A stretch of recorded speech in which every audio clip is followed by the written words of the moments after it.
You're listening to the Alpha's Love Stories, romantic audiobooks that will make your heart race. Don't forget to subscribe for more enchanting love tales. The chains were cold, a bitter, biting cold that seeped through the thin fabric of my dress and settled deep into my bones. It was a cold that had nothing to do with the morning air, and everything to do with the despair wrapping itself around my heart. Each clink of the iron links was a cruel reminder of my worth, or lack thereof.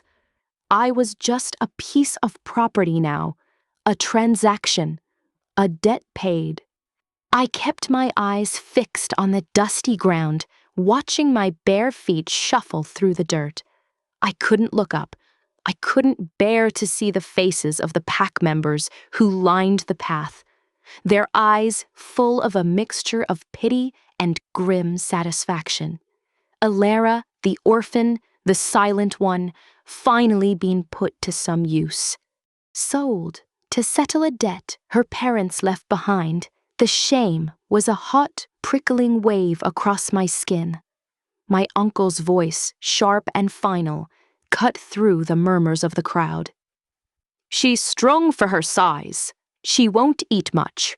A fair price for the grain your pack provided us during the lean winter.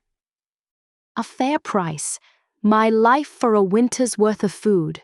The words echoed in my mind, hollow and brutal. The alpha of the purchasing pack, a gruff man named Boren, grunted in response. She'll do. The king's citadel has no use for weaklings. If she falters, she'll be cast out to the feral wolves. You understand the terms? My blood ran colder than the chains. The king's citadel. I wasn't just being sold to another pack. I was being sent to serve the Alpha King himself, the most powerful, the most feared wolf in all the realms. A man spoken of in whispers, a legend wrapped in shadow and steel, and I was to be a servant in his house. I dared a glance upward, just for a second. My uncle didn't even look at me. He was already counting the silver coins Boren handed him, a greedy light in his eyes. Any last shred of hope that he might have a change of heart, that some familial love might stir within him, shriveled and died in that moment. Tears threatened to spill over, but I swallowed them back hard.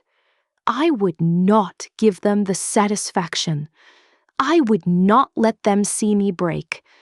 I focused on the one thing they had never been able to take from me, the secret I guarded with my very life. The strange, warm light that sometimes flickered in my chest when I was alone. A comforting presence that felt like home. It was the only piece of me that was truly mine. The journey to the king's citadel was a blur of exhaustion and fear. We traveled for days, the landscape shifting from the familiar, dense forests of my home pack to rugged, majestic mountains that scraped a sky of impossible blue. The air grew thinner, sharper. And then I saw it. The citadel was not just a building. It was a part of the mountain itself, a breathtaking fortress of pale stone and glittering towers that seemed to grow from the living rock. Banners bearing the crest of a howling wolf, silhouetted against a full moon, snapped in the wind. It was magnificent. It was terrifying. This was to be my cage. We were met at the massive gates by a stern-looking woman with silver-streaked hair pulled into a severe bun. Her eyes, the color of flint, scanned our group and settled on me. I am Matron Helga, she said, her voice like the crack of ice. You will refer to me as Matron. You are here to serve the Alpha King Kaelen. You are not here to speak, unless spoken to. You are not here to be seen, unless summoned. You will work, you will obey, and you will be invisible. Do you understand?" I could only nod, my throat too tight to form words. She looked me up and down with clear disdain. "A scrawny thing. Well, the kitchens always need scullery maids. Follow me." And just like that, my new life began. I was given a rough-spun gray dress, assigned a cot in a cold dormitory-like room with other servant girls, and put to work. My days were a relentless cycle of scrubbing pots, scraping burnt food from enormous ovens, hauling water, and peeling mountains of vegetables. The work was backbreaking, but it was the silence that was the true punishment. I had always been quiet, but here, my silence was a mandate. The other servants, weary and tired, mostly kept to themselves. They knew I was a debt servant, the lowest of the low. I was invisible, just as Matron Helga had commanded. Weeks bled into months. I learned the rhythms of the citadel, the echoing hallways, the secret passages the servants used to stay out of sight. I learned to move like a ghost, my footsteps making no sound on the cold stone floors. I saw the alphaking only from a distance, a towering, powerful figure, always surrounded by a cadre of his most trusted guards. He was like a force of nature, his presence felt even when he wasn't seen, a low thrum of power. He was never cruel to the servants, but he was distant. A king separated from his subjects by an immense chasm of power and duty. I heard the whispers, though, whispers of his strength, his fairness, but also his solitude. He had no Luna. The citadel, for all its grandeur, had no heart. My only solace came in the dead of night, when the kitchens were finally silent and the other servants asleep. I would sometimes steal away to a small, forgotten balcony overlooking the royal gardens. There, under the vast, star-dusted sky, I would let my guard down, and the warm, golden light in my chest would stir, pulsing softly, comforting me. I didn't know what it was, only that it was my secret, my comfort, my curse. One evening, a grand feast was announced. A delegation from a powerful neighboring pack had arrived, and the citadel was buzzing with activity. The kitchens were a frenzy of shouted orders, clattering pans, and the overwhelming smell of roasting meat and fresh bread. I was tasked with carrying a heavy tray of empty goblets to the scullery for washing. The main hall was a riot of noise and color. Lords and ladies in fine silks laughed and talked, warriors boasted of their feats, and the air was thick with the scent of food and perfume.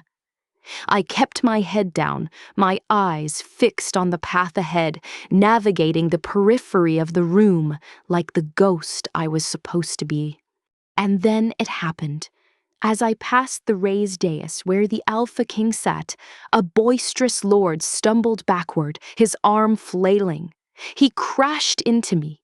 The tray of metal goblets flew from my hands, clattering to the stone floor with a deafening, echoing crash that sliced through the music and conversation.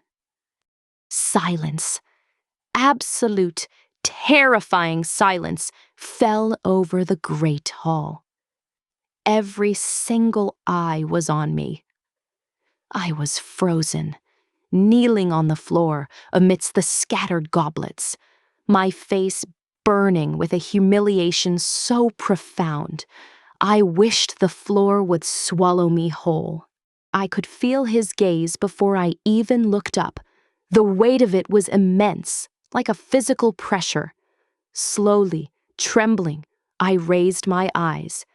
Alpha King Kaelen was staring directly at me. His expression was unreadable, a mask of royal composure. But his eyes were like shards of emerald ice pinning me to the spot. The sheer power radiating from him stole the breath from my lungs. Matron Helga was at my side in an instant, her face a mask of fury. "You clumsy, worthless girl! I told you to be invisible!" She grabbed my arm, her fingers digging into my flesh like talons, and yanked me to my feet. "My deepest apologies, Your Majesty," she stammered, her voice trembling with fear and anger.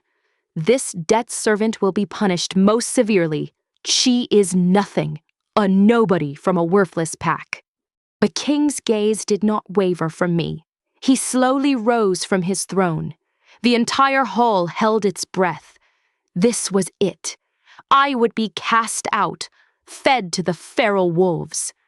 My short, miserable life was over. He took a step down from the dais, then another. A crowd parted for him as if moved by an unseen force. He stopped mere feet from me. The air crackled with a tension so sharp it could cut. "Look at me," he commanded, his voice a low, resonant rumble that vibrated deep within my core.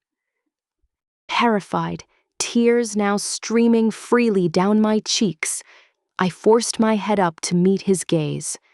And then the world stopped. A brilliant, searing heat erupted in my chest. It wasn't painful. It was overwhelming. It was as if a sun had been born inside me. A gasp rippled through the hall, but I barely heard it, because at the same moment, a light, the same pure golden light, began to glow on Alpha King Kaelen's own chest, right over his heart. It shone through his fine tunic, a beacon in the silent hall. His eyes widened, the icy composure shattering into sheer, unadulterated shock. The power radiating from him didn't feel threatening anymore. It felt like a call, a song, and the light within me was the answer. He took a staggering step back, his hand flying to his own chest.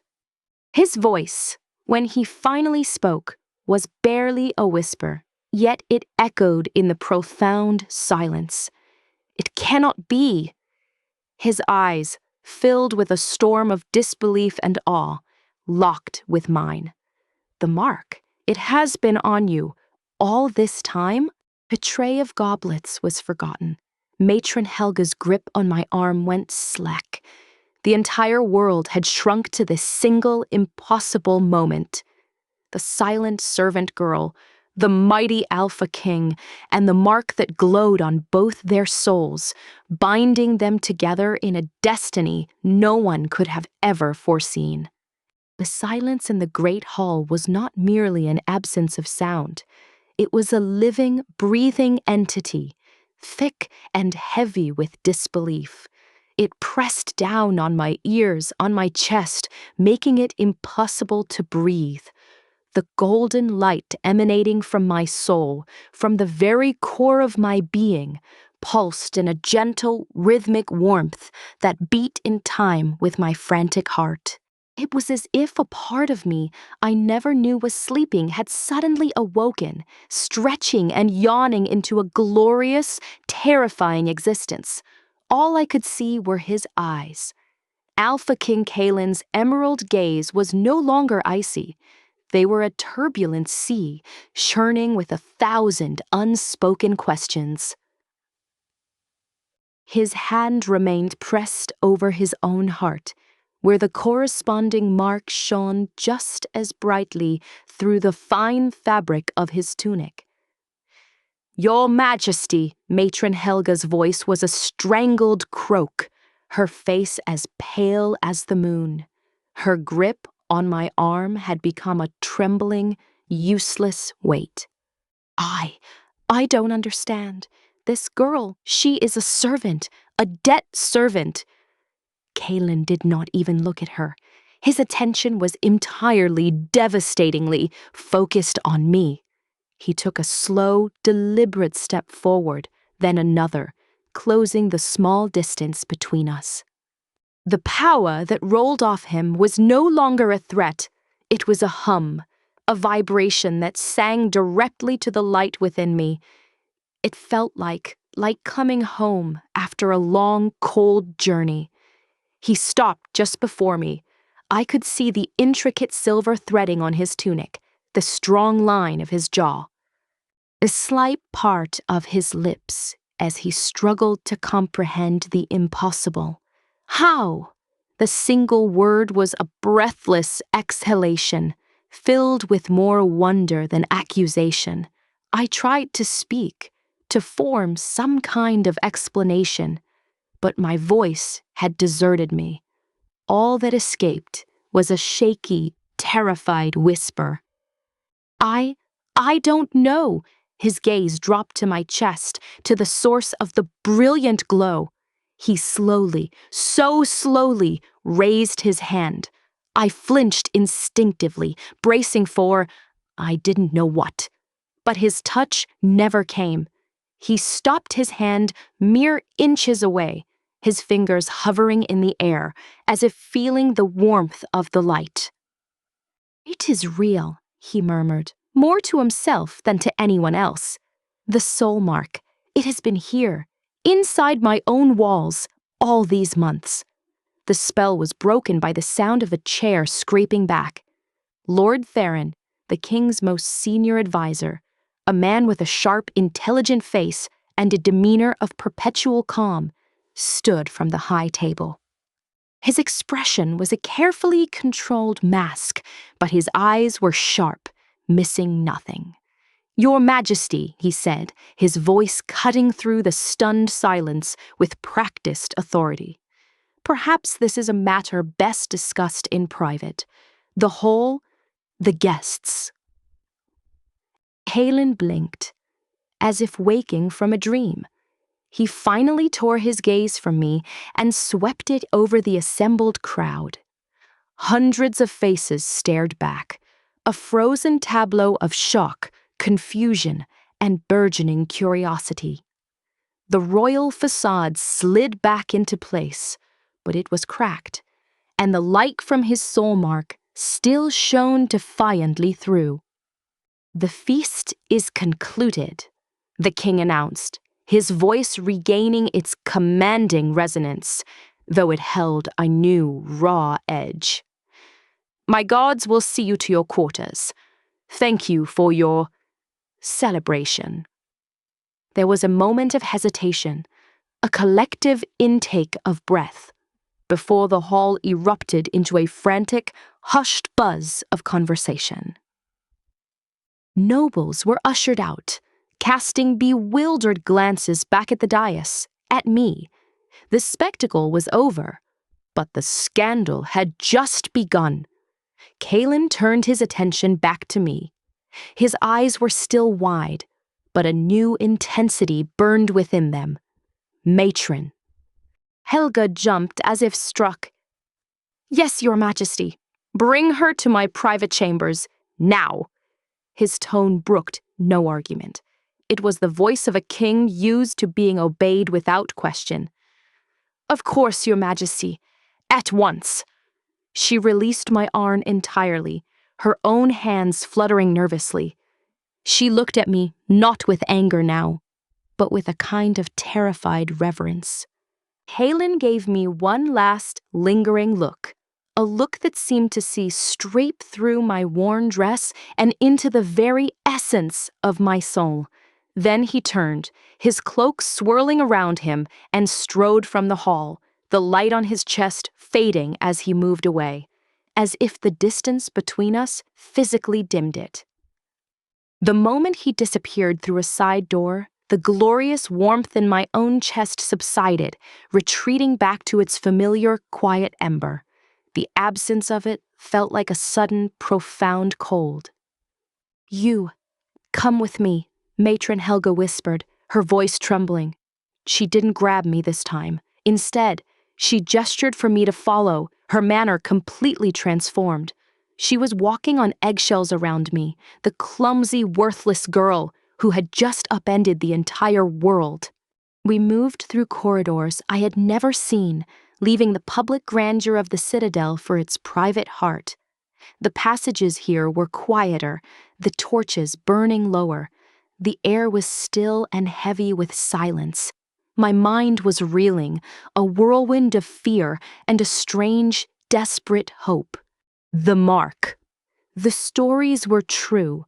The fated bond between an alpha and his destined Luna, foretold by a light that glowed on their very souls.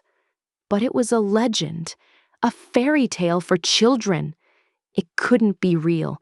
It couldn't be happening to me. We stopped before a pair of massive, ornately carved wooden doors.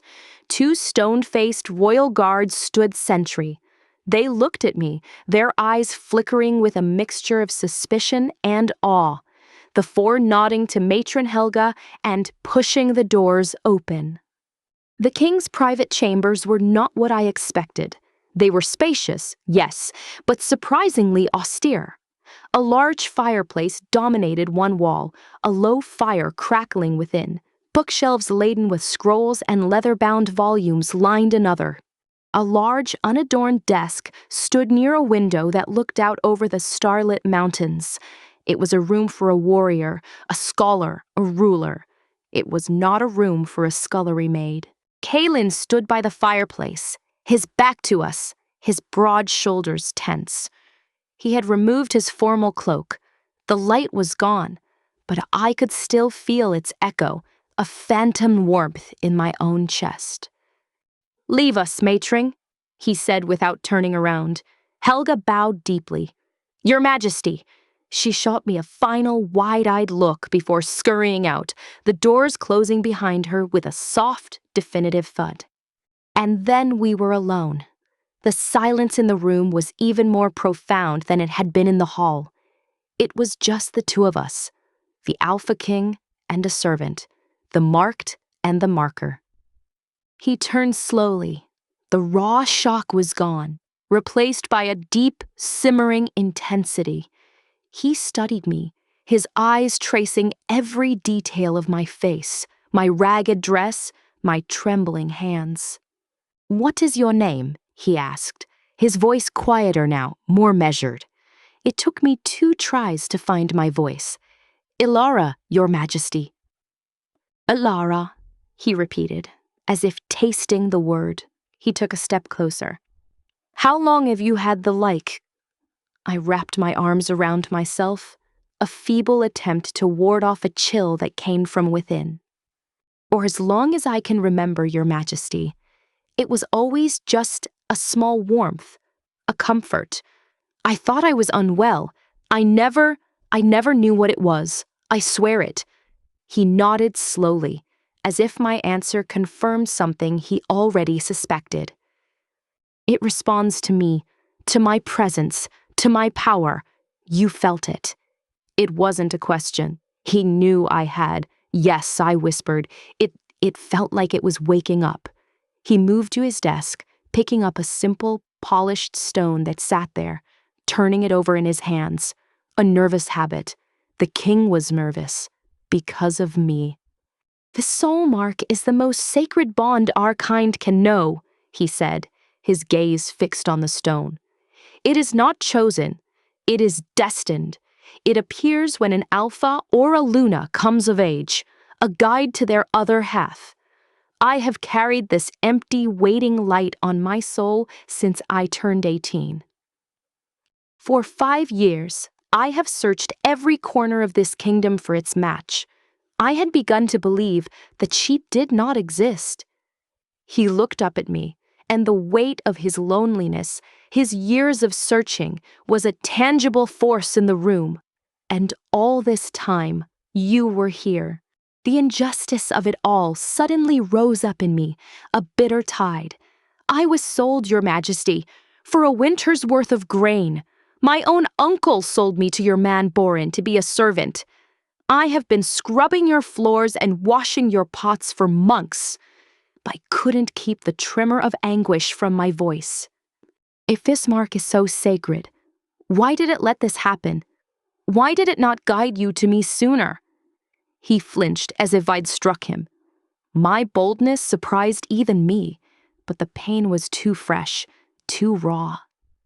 The ways of fate are not for us to question, he said, but his voice lacked conviction. He looked haunted. The mark does not dictate the path, only the destination. It seems your path, and mine, was meant to be a difficult one. He placed the stone back on the desk with a soft click. Your life as a servant is over, Elara. From this moment, you are under my direct protection. You are the bearer of the other half of my soul. That changes everything. The words should have been a comfort, a rescue, but all I felt was a rising tide of panic. Everything was changing too fast. The walls of my simple, predictable world had crumbled in an instant, and I was standing in the rubble, blinded by a light I never wanted. What happens now? My voice was small, lost in the vastness of the room. Kaelen's expression was grim, his jaw tight. Now, he said, the word heavy with implication. We must discover why fate chose to hide my destined Luna in plain sight, as a slave in my own house. And we must prepare for the storm that is coming. A cold dread trickled down my spine. Storm? The nobility will not accept this easily, he stated, his eyes hardening. A servant girl, risen to be Luna? They will see it as an abomination, a weakening of the royal line. There will be those who will seek to challenge this, to challenge you. He walked toward me again, stopping a few feet away. The air between us hummed once more, the dormant light in my chest stirring in response to his proximity. Your life is in danger, Elara.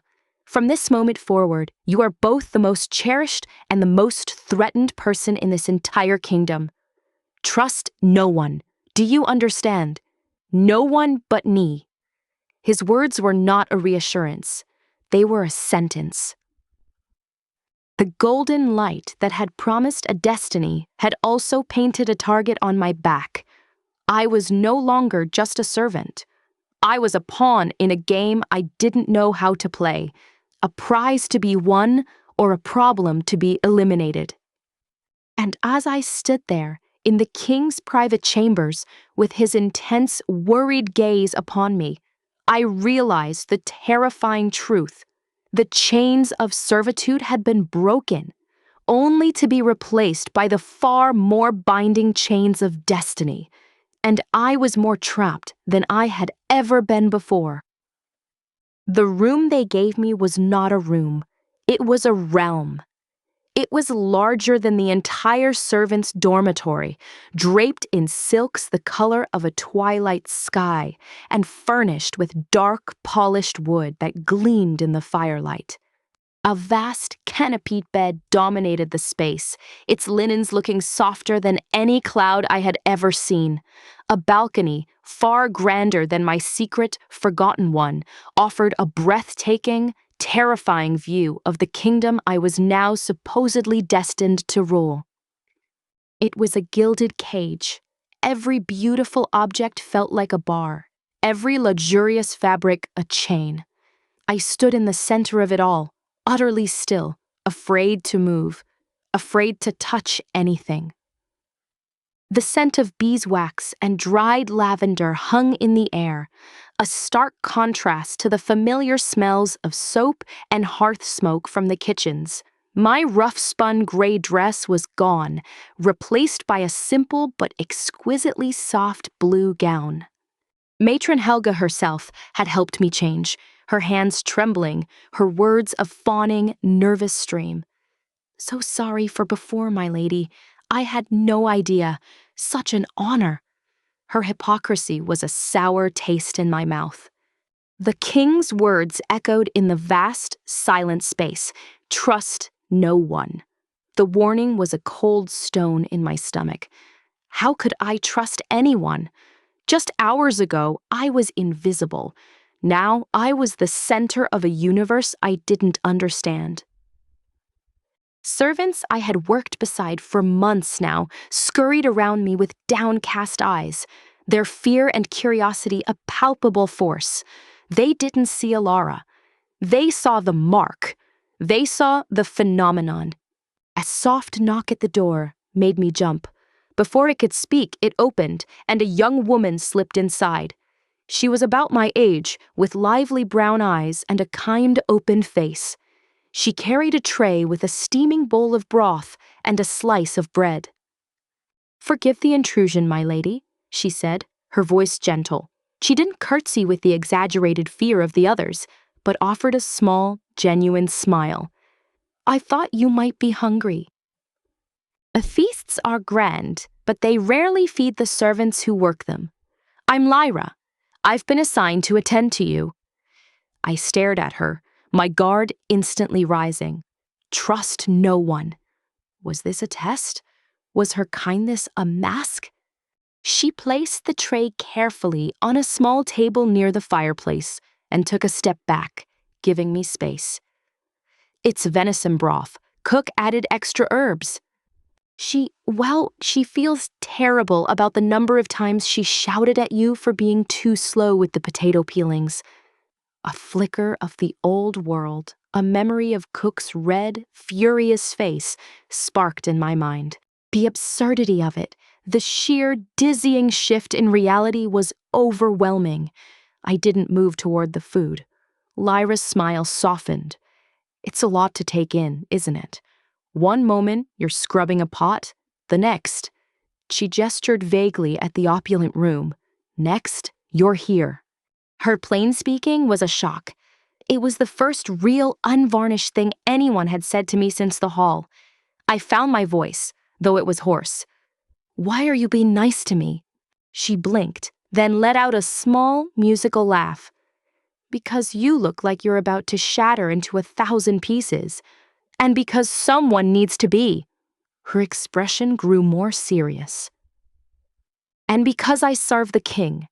And if the king says you are under his protection and that you carry the soul mark, then that is what I believe.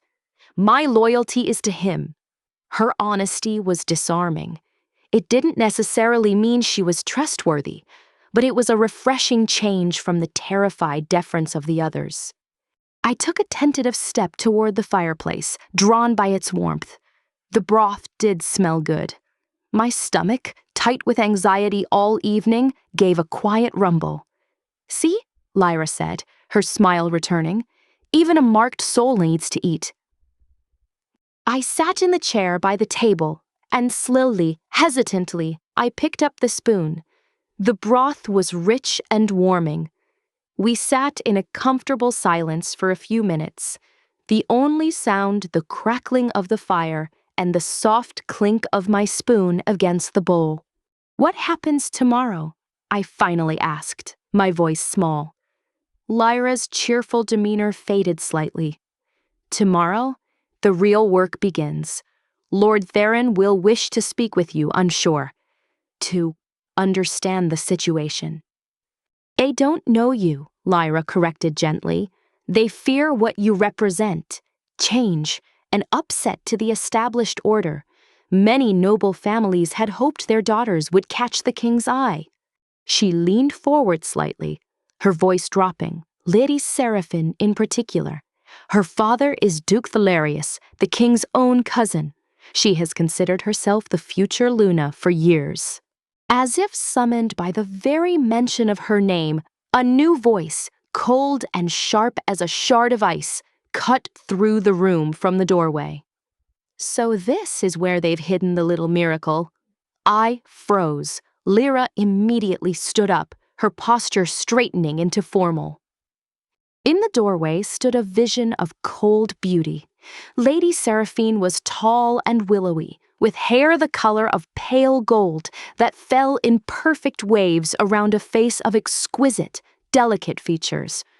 Her gown was of the deepest emerald green, embroidered with silver thread that caught the firelight. But her eyes, a frosty blue, held no warmth. They swept over me, from my simple hair to my new but plain dress, with a dismissive contempt that was more cutting than any of Matron Helga's shouts. She didn't wait for an invitation. She glided into the room as if she owned it, her gaze lingering on the uneaten bread, on Lyra's presence, on me cowering by the fire. "Leave us," she commanded Lyra, not even looking at her. Lyra hesitated, her eyes flicking to me. I gave a tiny, almost imperceptible nod. I would not have her defend me and earn this woman's wrath. Once Lyra was gone, closing the door softly behind her, Seraphine circled me slowly, like a predator assessing its prey. "Elara, is it?" she purred, the name sounding like an insult on her lips. "A pretty enough name for a scullery maid. Tell me, how did you do it?" I looked up at her, confusion warring with fear.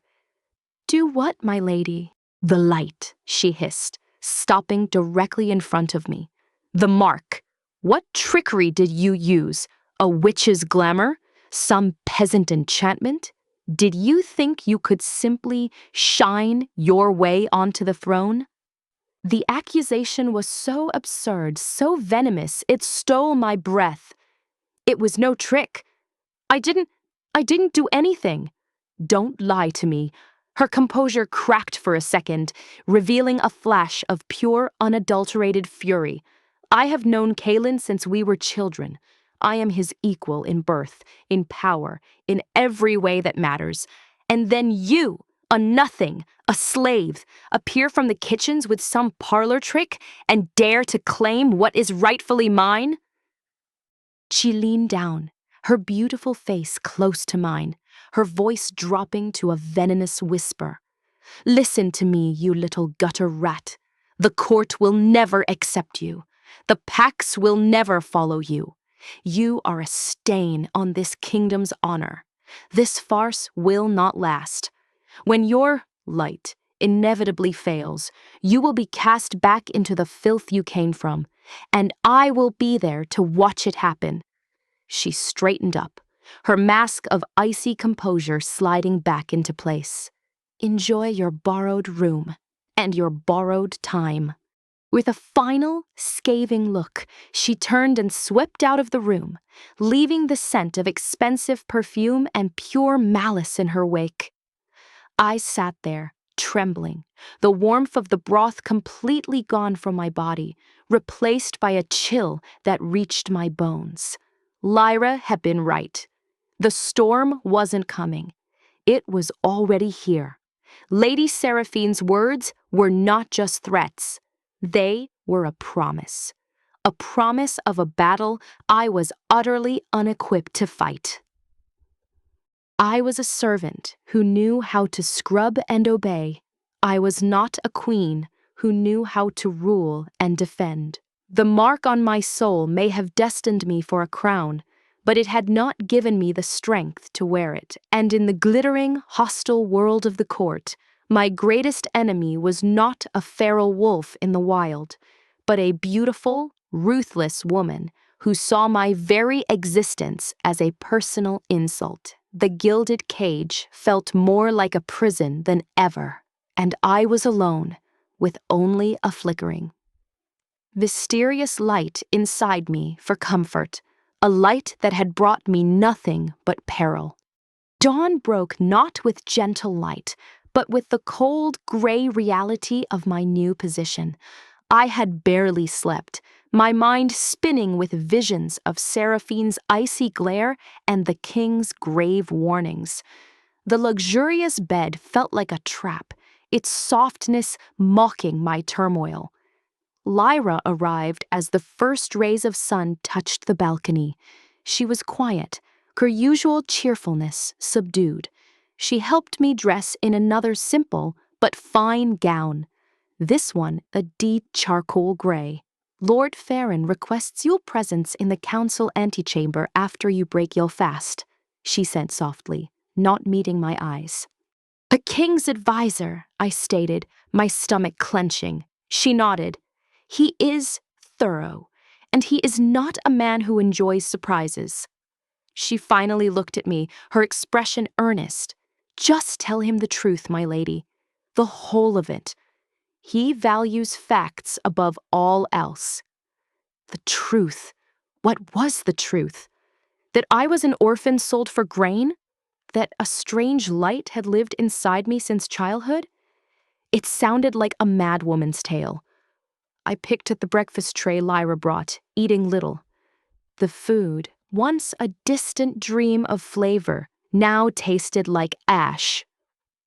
When it was time, I followed a silent guard through the labyrinthine halls, my heart hammering a frantic rhythm against my ribs. The citadel felt different in the daylight. Every shadow seemed to hold whispering courtiers. Every glance from a passing servant felt like a judgment. The council antechamber was a smaller, more intimate version of the king's study. Books lined the walls, and a large map of the kingdom was spread across a central table. Weighted down with polished stones, Lord Theron stood by the window, his hands clasped behind his back. He turned as I entered, his sharp, intelligent eyes missing nothing. "Elara," he said, his voice neutral, devoid of the reverence or contempt I had encountered elsewhere. "Please, sit." I sat gingerly on the edge of a high-backed chair, feeling like a child summoned before a stern tutor. He did not sit. Instead, he began to pace slowly before me, a predator circling its prey. "Let us establish the facts. You were born to Elias and Anya of the Mistwood Pack. They died in a border skirmish when you were 5 winters old. You were taken in by your uncle, Ronan. His knowledge was precise, dispassionate. It felt like he was reading from a ledger." "Yes, my lord." "And 3 months ago, your uncle, citing debts incurred during a harsh winter, sold your servitude to Alpha Borin, who brought you here to work in the citadel kitchens." "Yes." "During this time, did you ever attempt to approach the king, to speak to him, to reveal yourself?"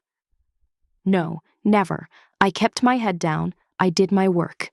I was afraid." He stopped his pacing and fixed his gaze on me. "Afraid of what?" "Of everything. Of being cast out. Of the king himself. He is formidable. ... A faint, almost imperceptible smile touched his lips. "He is that." He resumed his pacing. "This light, describe it to me. Not what it did in the hall, what it was before." I took a shaky breath, trying to find the words. It was a warmth, a small, quiet comfort in my chest. It flickered sometimes when I was sad or lonely. It felt like a friend, a secret friend no one could take from me. I thought it was a sickness of the heart, or my imagination. And it never manifested outwardly? No one ever saw it? Never. I was careful to hide it. I thought if anyone knew, they would think I was cursed or mad. He nodded slowly, processing this. "And your parents, did they ever speak of such a thing? Of marks? Of destinies?" "My parents." I closed my eyes, reaching for faded, cherished memories. They were simple people. My mother, she used to tell me stories, old legends. She loved the tale of the first Alpha and his Luna, how their souls were twin stars, destined to find each other across any distance. I opened my eyes, the realization dawning. She loved that story more than any other. Lord Theron's eyes gleamed with interest. "Did she?" It was not a question. He moved to the table and unrolled a section of the map, revealing the northern territories where the Mistwood Pack resided. The Mistwood Pack is old. Its bloodlines are pure, but considered dormant. They have not produced a strong alpha in generations. He looked at me, his head tilted. It seems they were not dormant, merely waiting. The idea was staggering. My gentle, soft-spoken parents, part of some ancient, hidden lineage? Lord Farron, I ventured, my voice trembling. What does this mean? For me? For the king? He finally sat down opposite me, steepling his fingers. It means, child, that you have ignited a political firestorm. The king's claim to the throne is absolute, but it is strengthened by alliances, by the support of the great noble houses. His marriage was to be the cornerstone of a new era of unity. He leaned forward, his gaze intense. By presenting a Luna not of their choosing, a servant no less, he has risked fracturing that unity. Duke Valerius, Lady Seraphine's father, is already vocal in his displeasure. What can I do? The plea was desperate, pathetic. For now, you can be exactly who you are. Do not pretend to be a noblewoman. They will see through it in an instant. Do not try to command. You have no authority yet. He studied me for a long, uncomfortable moment. Your greatest strength at this moment is also your greatest perceived weakness. Your origins. You are an unknown, a mystery. Use that. Listen more than you speak. Observe. Learn. The king believes you are his destined Luna. I must determine if you have the wit to survive the role. A knock at the door saved me from having to formulate a response. A guard entered. Lord Theron, the king requires your presence in the training yard. There has been an incident. Theron stood immediately, his expression tightening. What kind of incident? The guard's eyes flickered to me for a fraction of a second before returning to the advisor. A challenge, my lord, from one of Duke Valerius's men. He questions the validity of the soul mark. He demands the right to test the bearer's worthiness. The blood drained from my face. A challenge. So soon. My worthiness. They wanted to test me like an animal at a market. Lord Farron's lips pressed into a thin line. Tell His Majesty I am on my way. The guard bowed and left. Farron turned to me, his earlier analytical demeanor replaced by grim urgency. It seems your trial by fire begins earlier than anticipated. Come. It was a command. I followed him on unsteady legs, my heart pounding so hard I felt lightheaded. We moved through the citadel, not toward the public halls, but down a series of stone stairways that opened into a vast silhouette, sandy training yard enclosed by high walls. The scene that greeted me was one of controlled chaos. Warriors in training leathers stood in a tense circle. In the center stood Kaelen, his powerful frame radiating a barely leashed fury. Opposite him was a hulking, sneering warrior I did not recognize, and beside him, watching with a cool, satisfied smile, was Duke Valerius, a older, crueler version of his daughter. And then I saw the true horror. In the space between them, held firmly by two of Valerius's men, was Lyra. Her face was pale, her eyes wide with terror.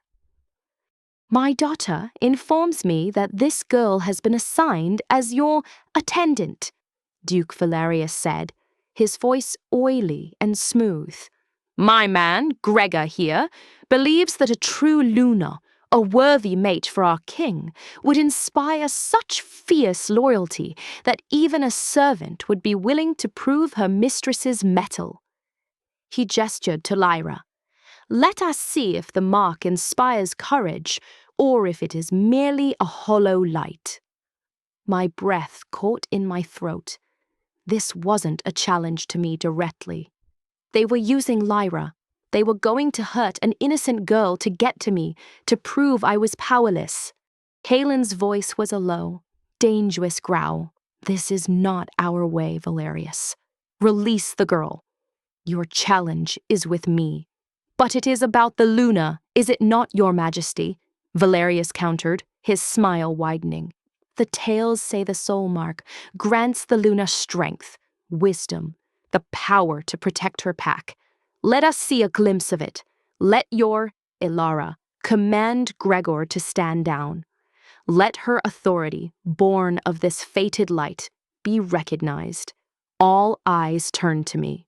The kings, full of anger and a flicker of desperation.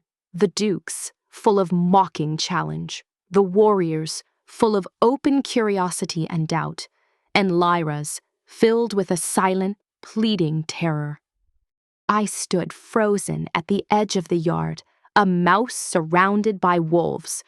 I had no authority. I had no power. I was just a girl from the kitchens. The mark in my chest was silent, a cold, useless ember. Gregor shoved Lyra forward, sending her stumbling to her knees in the sand. He drew a long, wicked-looking dagger.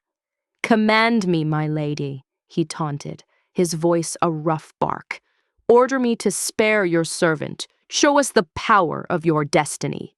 I tried to speak, but my voice was a trapped bird in my throat. Nothing came out. A tear of sheer panic and helplessness traced a hot path down my cheek. I was going to fail. Lyra would be hurt because of me, and everyone would see that the mark was a lie, that I was a fraud. The Duke's smile was triumphant. The king took a furious step forward, but Valerius held up a hand. Your majesty, the challenge is for the Luna to resolve." Gregor raised the dagger, his eyes fixed on me, gleaming with malice. And in that moment, something inside me broke, not from fear, but from a surge of pure, protective fury. This was wrong. This cruelty, this manipulation, was everything my old life had been, but dressed in fine clothes and noble words.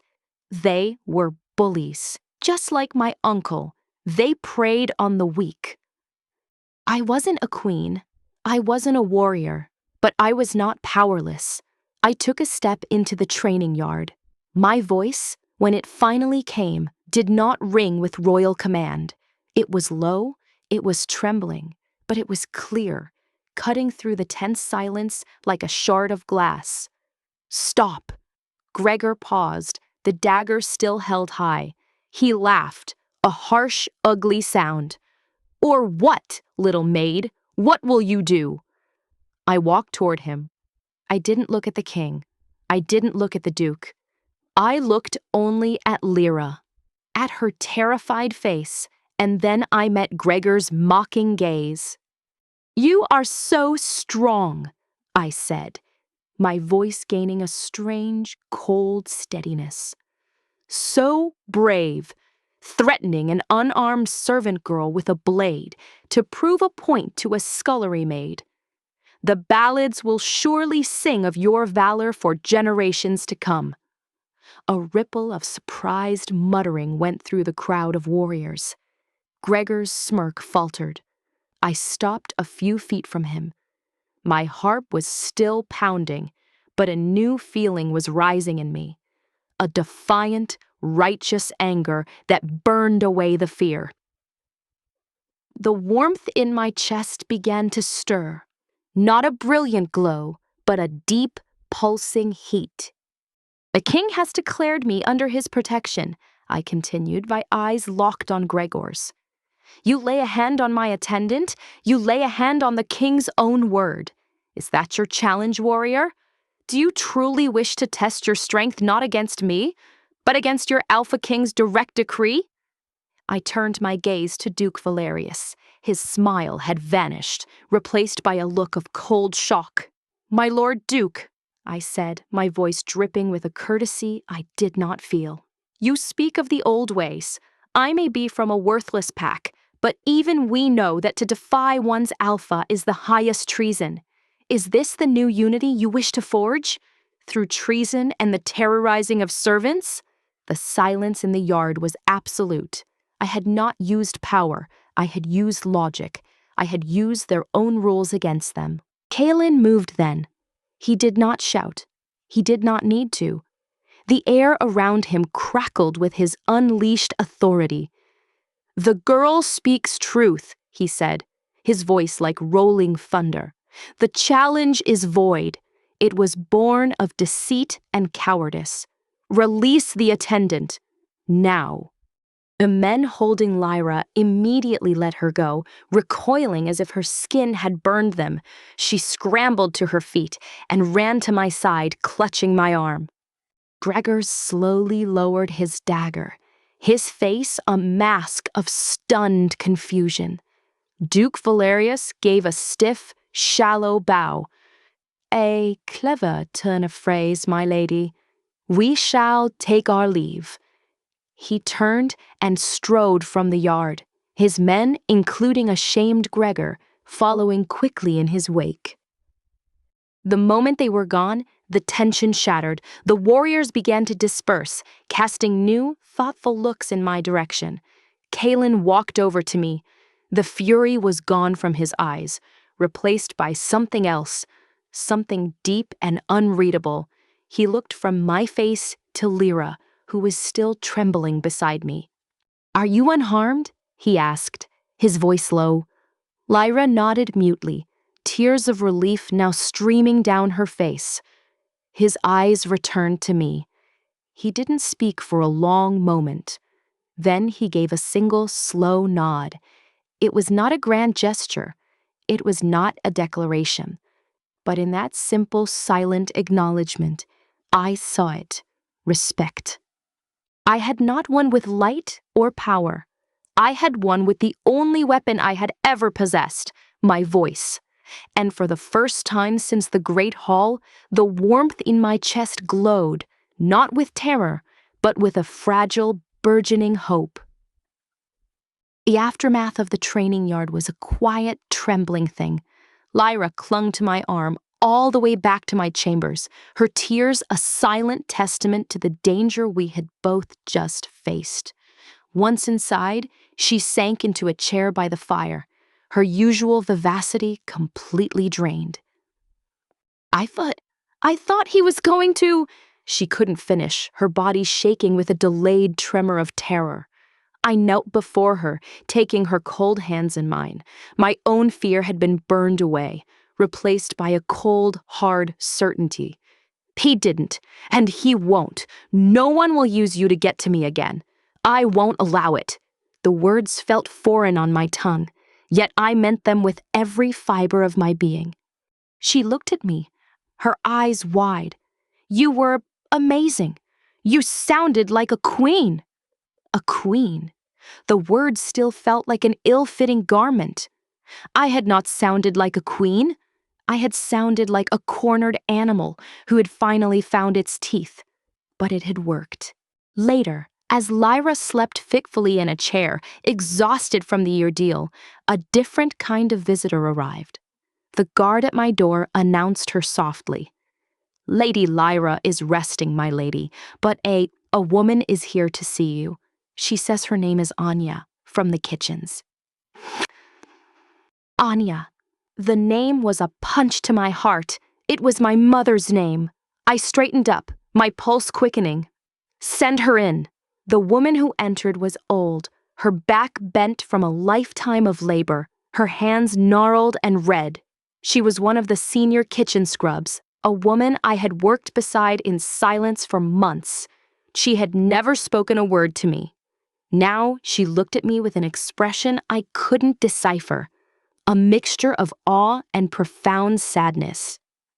She dipped into a low, clumsy curtsy. "My lady, please," I said, my voice gentle. "There's no need. You are Anya?" She nodded, wringing her apron in her hands. "I, my lady. I knew your mother." A world tilted. I gestured for her to sit in the chair opposite me. "You knew her? How?" "We were girls together," the old woman said, her voice raspy with age and emotion. "In the Mistwood Park. Your mother, Anya, she was my dearest friend. We picked berries in the summer and she would tell me the most wonderful stories. Her eyes grew distant, clouded with memory. She had a light in her, that one. Not like yours, but a light of spirit. Everyone loved her. Tears pricked at my eyes. I had so few memories of my own. To hear of her from someone who had truly known her was a gift I never expected. Tell me about her, please. She was kind, Anya whispered, and so brave. When she fell in love with your father, a warrior from a rival clan, she defied her own family to be with him. She always followed her heart. The old woman's gaze sharpened, focusing on me with unsettling intensity. She knew, my lady. She knew about you. A cold dread trickled down my spine. Knew what? About the potential, the bloodline. Her own grandmother had carried the spark, they said, though it never ignited into a full mark. It was a secret passed down the maternal line, a story of waiting. She told me just before she left us that she feared for you. She said if the light ever woke in you, you would be in great danger, but also that you would be our people's greatest hope. My breath caught. Danger from who? Anya leaned forward, her voice dropping to a conspiratorial whisper. She said there were those who hunted the old bloodlines, who feared the true power of a united Alpha and Luna. She called them the Shadowed Ones. She believed they were the reason her own parents died in a suspicious fire. She told me if anything ever happened to her, I was to find you, to watch over you. The pieces of my shattered past began to shift, forming a new, terrifying picture. My parents' death in a border skirmish? Was it truly an accident? Or was it murder? Was I not just a political inconvenience, but the target of some ancient, hidden enemy? Why are you telling me this now? I asked, my voice trembling. Because the light has woken, Anya said simply, and the danger is here. I saw the Duke in the yard. His family, his bloodline is old too, and there are whispers, old dark whispers, that his ancestors were among those who hunted the mark-bearers long ago, who believed the power should be taken, not destined. The room felt suddenly colder. Duke Valerius. It wasn't just political ambition. It was a blood feud, centuries old, and I was the unwitting prize. You must be careful, child, Anya pleaded, her old eyes full of fear. Trust your heart. Trust the mark. It will guide you. Your mother believed that with all her soul. She stood up, her joints cracking. I have stayed too long. They will notice I am gone. She gave me one last, long look, filled with a sorrowful love. You have her eyes. And with that, she shuffled out, leaving me alone with the echoes of her devastating words. The Shadowed Ones, a blood feud, my mother's fear. The gilded cage was no longer just a prison of politics. It was a hunting ground, and I was the quarry. The warm, comforting light in my chest now felt like a beacon, calling out to both my destined mate and those who wished to extinguish it forever. Later that evening, Kaelen came to me. He did not speak of the challenge in the yard. He stood by the fireplace, his presence a solid, calming force amidst the storm in my mind. You handled yourself well today, he said finally, his back to me. I was terrified, I admitted, the truth spilling out. He turned, a faint approving glint in his eyes. Courage is not the absence of fear, Elara. It is acting in spite of it. You showed more courage today than many of my seasoned warriors. He took a step closer. Lord Theron is impressed, and he is a man not easily impressed. I hugged myself. the old woman's warnings screaming in my mind. Should I tell him? Could I trust him with this? Trust no one, he had said. But he was my destined alpha, the other half of my soul. Kaelen, I began, my voice hesitant. My parents, their death, do you know the details? His expression grew serious. I only know what was in the reports. A border dispute with the Stonefang pack, an ambush. They fought bravely. He studied my face. Why do you ask? The words were on the tip of my tongue. An old woman from the kitchens told me they were murdered by a secret society called the Shadowed Ones, and that Duke Valerius's family might be involved. It sounded insane. I chickened out. I just wonder about them sometimes, what they were like. He nodded, a shadow of understanding in his gaze. It is natural to mourn what you lost. He paused. I have ordered the royal archivists to bring all records pertaining to the Mistwood Pack and its bloodlines. We will find the truth of your past, Elara. Together. Together. The word was a lifeline. He was trying. Despite the chaos I'd brought into his life, he was trying to help me find my footing. As he turned to leave, a sudden, impulsive question escaped me. Kaelen, do you believe in fate? He stopped at the door, his hand on the frame. He was silent for a long moment, his broad shoulders tense. I believe we are given a path, he said quietly, without looking back. But it is our choices that determine how we walk it. He glanced over his shoulder, his emerald eyes meeting mine. Your choice in the yard today, that was you, not the mark, and it changed things. Then he was gone. I stood alone in the silent, opulent room, the ghosts of my parents and the whispers of an old kitchen scrub swirling around me. I was a servant, a pawn, a destined Luna, and now the heir to a hidden war. The mark on my soul was not just a symbol of love, it was a key to a past drenched in blood and a future shrouded in shadow. And for the first time, I knew with a chilling certainty that my mother's fears were justified. The danger was not just coming. It was already here. The royal archivist was a tiny, bird-like man named Master Fenwick, whose spectacles were perpetually perched on the very end of his nose. He arrived in my chambers, trailed by 2 assistants carrying armfuls of dusty, leather-bound volumes and brittle scrolls. The scent of old parchment and forgotten histories filled the air. These are the complete genealogical records for the Mistwood Pack, my lady, he chirped, his voice surprisingly strong for his frail appearance. And these, he said, pointing a trembling finger at a separate smaller stack of books bound in dark, unadorned leather, are the private journals of the citadel physicians from the last 50 years. His Majesty thought a record of any unusual ailments or births might be of use. My heart swelled with a complex emotion. Kaelen was not just placating me. He was launching a full investigation. He was investing his resources, his authority, into the mystery of me.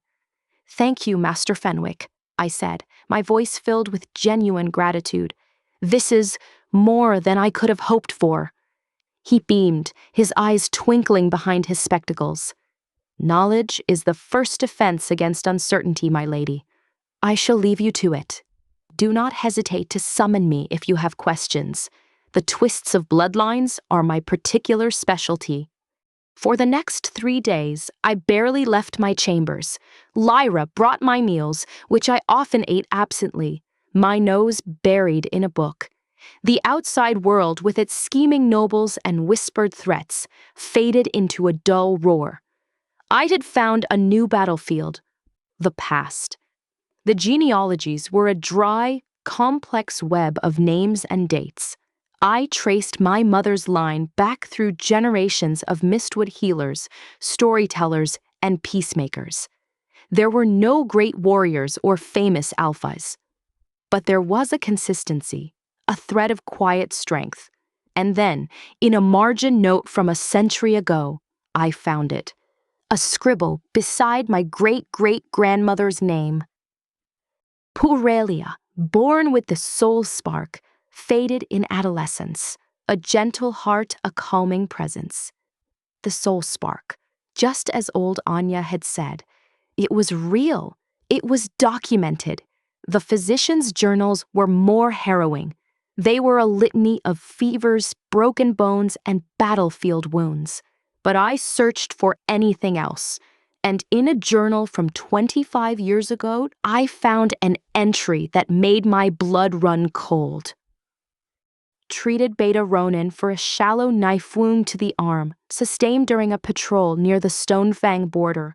He claims it was a skirmish, but the wound pattern is inconsistent with a wolf's claws or a standard blade, more akin to a specialized dagger. He was agitated, refused a more thorough examination. My uncle, Ronan, treated for a wound he lied about, around the same time as my parents' deaths, a specialized dagger. The pieces were not just shifting, they were locking into place with a terrifying audible click. My hands trembled as I closed the journal. This was no longer a story told by a frightened old woman. This was evidence. My uncle had been involved. He had lied. And the weapon used was not standard. It was specific. It was the weapon of an assassin. A shadow fell over the page. I looked up, my heart leaping into my throat. Kaelen stood there, having entered so silently I hadn't heard him. His eyes were on the open journal, on the entry about my uncle. "You have found something," he stated. It was not a question. I could only nod, pushing the journal toward him. I watched his face as he read the entry. I saw the moment his understanding dawned, his jaw tightening, a storm gathering in his emerald eyes. "Ronan," he breathed, "the name a curse. He sold me," I whispered, "the betrayal a fresh wound. He got rid of me after whatever he did to my parents. He was afraid of me, afraid of what I might become." Kaelen's hand came down on the desk, not in anger, but with a firm, decisive finality. "This changes everything. This is no longer just a political game. This is murder, conspiracy." He looked at me, his gaze intense. "We must proceed with caution. If Ronan is involved with these shadowed ones, then he is a link to a much larger threat. We cannot alert him." "What do we do?" I asked, feeling small and overwhelmed by the magnitude of the darkness we were uncovering. "We bring him here," Kaelen said, his voice low and dangerous. "But not as a suspect. We summon him for a royal audience, to celebrate the finding of his long-lost niece, the Destined Luna. We will kill him with kindness, and he will walk into our trap with a smile on his face." The strategic coldness in his tone was both frightening and reassuring. This was the Alpha King, the warrior, the ruler.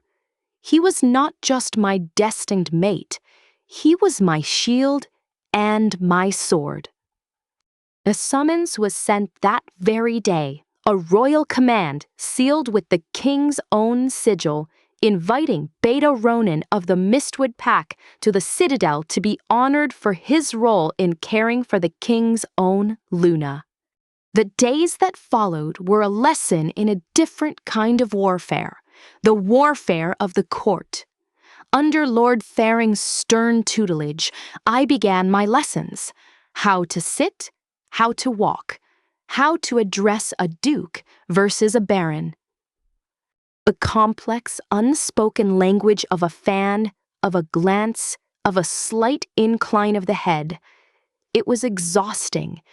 My mind, used to the simple, physical rhythms of kitchen work, rebelled against the intricate dance of etiquette.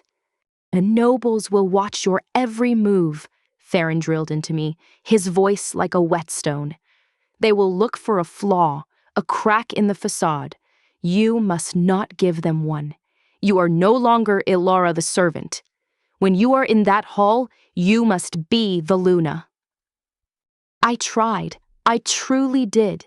But my feet, accustomed to bare earth and cold stone, stumbled in the delicate slippers. My hands, skilled with a scrub brush, felt clumsy and large holding a porcelain teacup. During one particularly frustrating lesson on the proper way to greet an ambassador, I fumbled the gesture, nearly knocking over a priceless vase. A low, mocking laugh echoed from the doorway. Lady Seraphine stood there, leaning against the frame, a vision of effortless grace. "Really, Theron," she purred, "you cannot make a silk purse from a sow's ear. Some things are simply innate." Lord Theron's expression remained impassive. "Thank you for your observation, Lady Seraphine. We are managing." She glided into the room, her eyes sweeping over me with contemptuous amusement. I merely came to see the progress, and to deliver a message. She stopped before me, her smile a razor blade. "Your dear uncle arrives tomorrow. How touching that you will be reunited. I do hope he is proud of the woman you have become." The threat in her words was as clear as glass. She knew something. She knew about the summons, and she knew it was a trap. Was she winning him? Was she part of it? After she left, I sank into a chair, my spirit crushed. "I can't do this, Lord Theron. I will never be her. I will never have that ease." Theron surprised me. He did not scold. He sat down opposite me, his sharp eyes thoughtful. "Lady Seraphine was born to this world. She has never known anything else.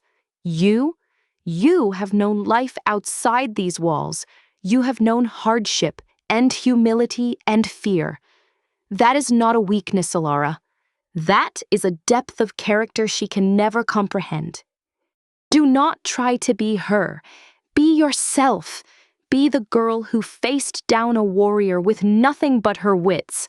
That is the strength your people will follow, not a perfect curtsy." His words were a balm. He was right. My power lay in my truth. The day of my uncle's arrival dawned gray and heavy with unshed rain. I stood with Kaelen and his court on the main steps of the citadel, the wind whipping at my formal gown. I felt the weight of hundreds of eyes upon me.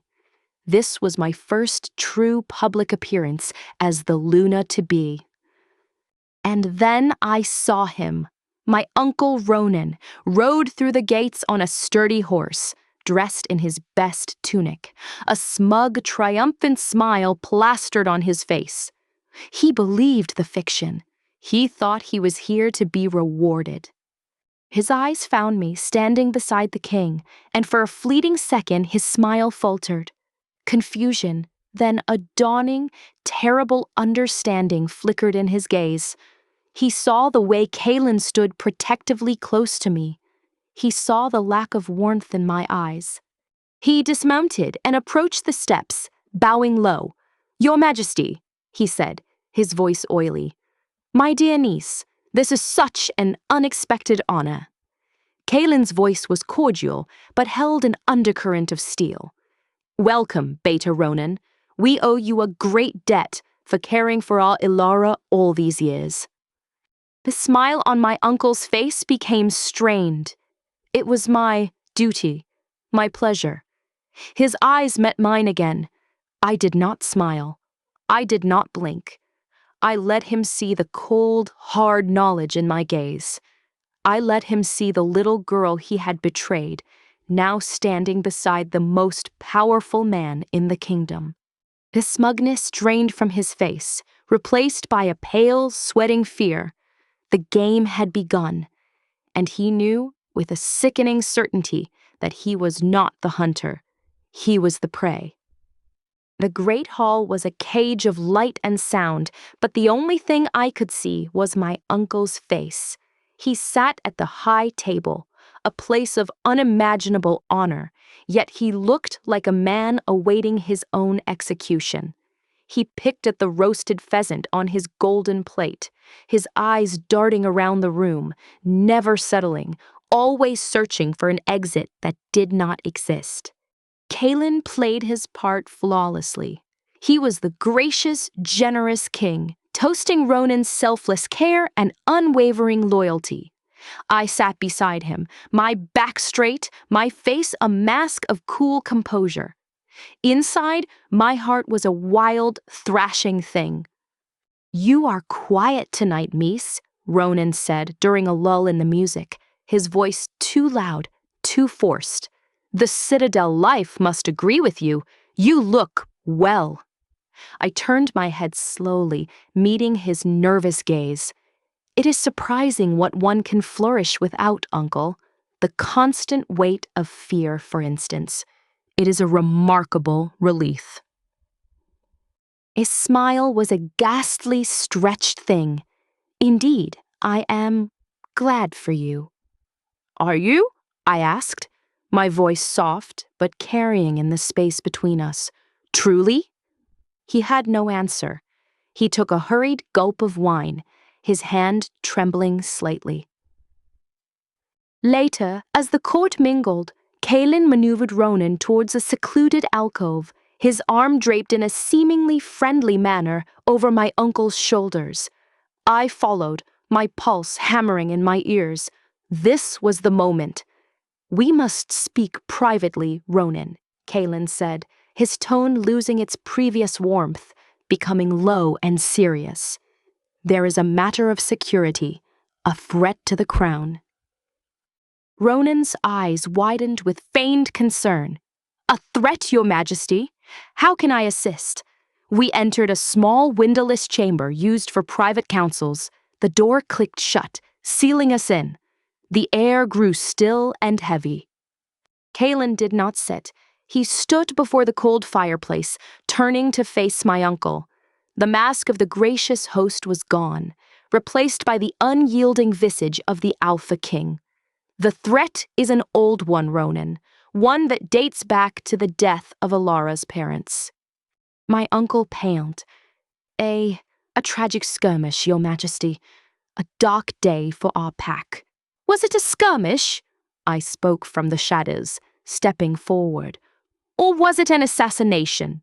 Ronan's head snapped toward me. "Elara, what poisonous lies have you been told? I loved my brother." "Did you?"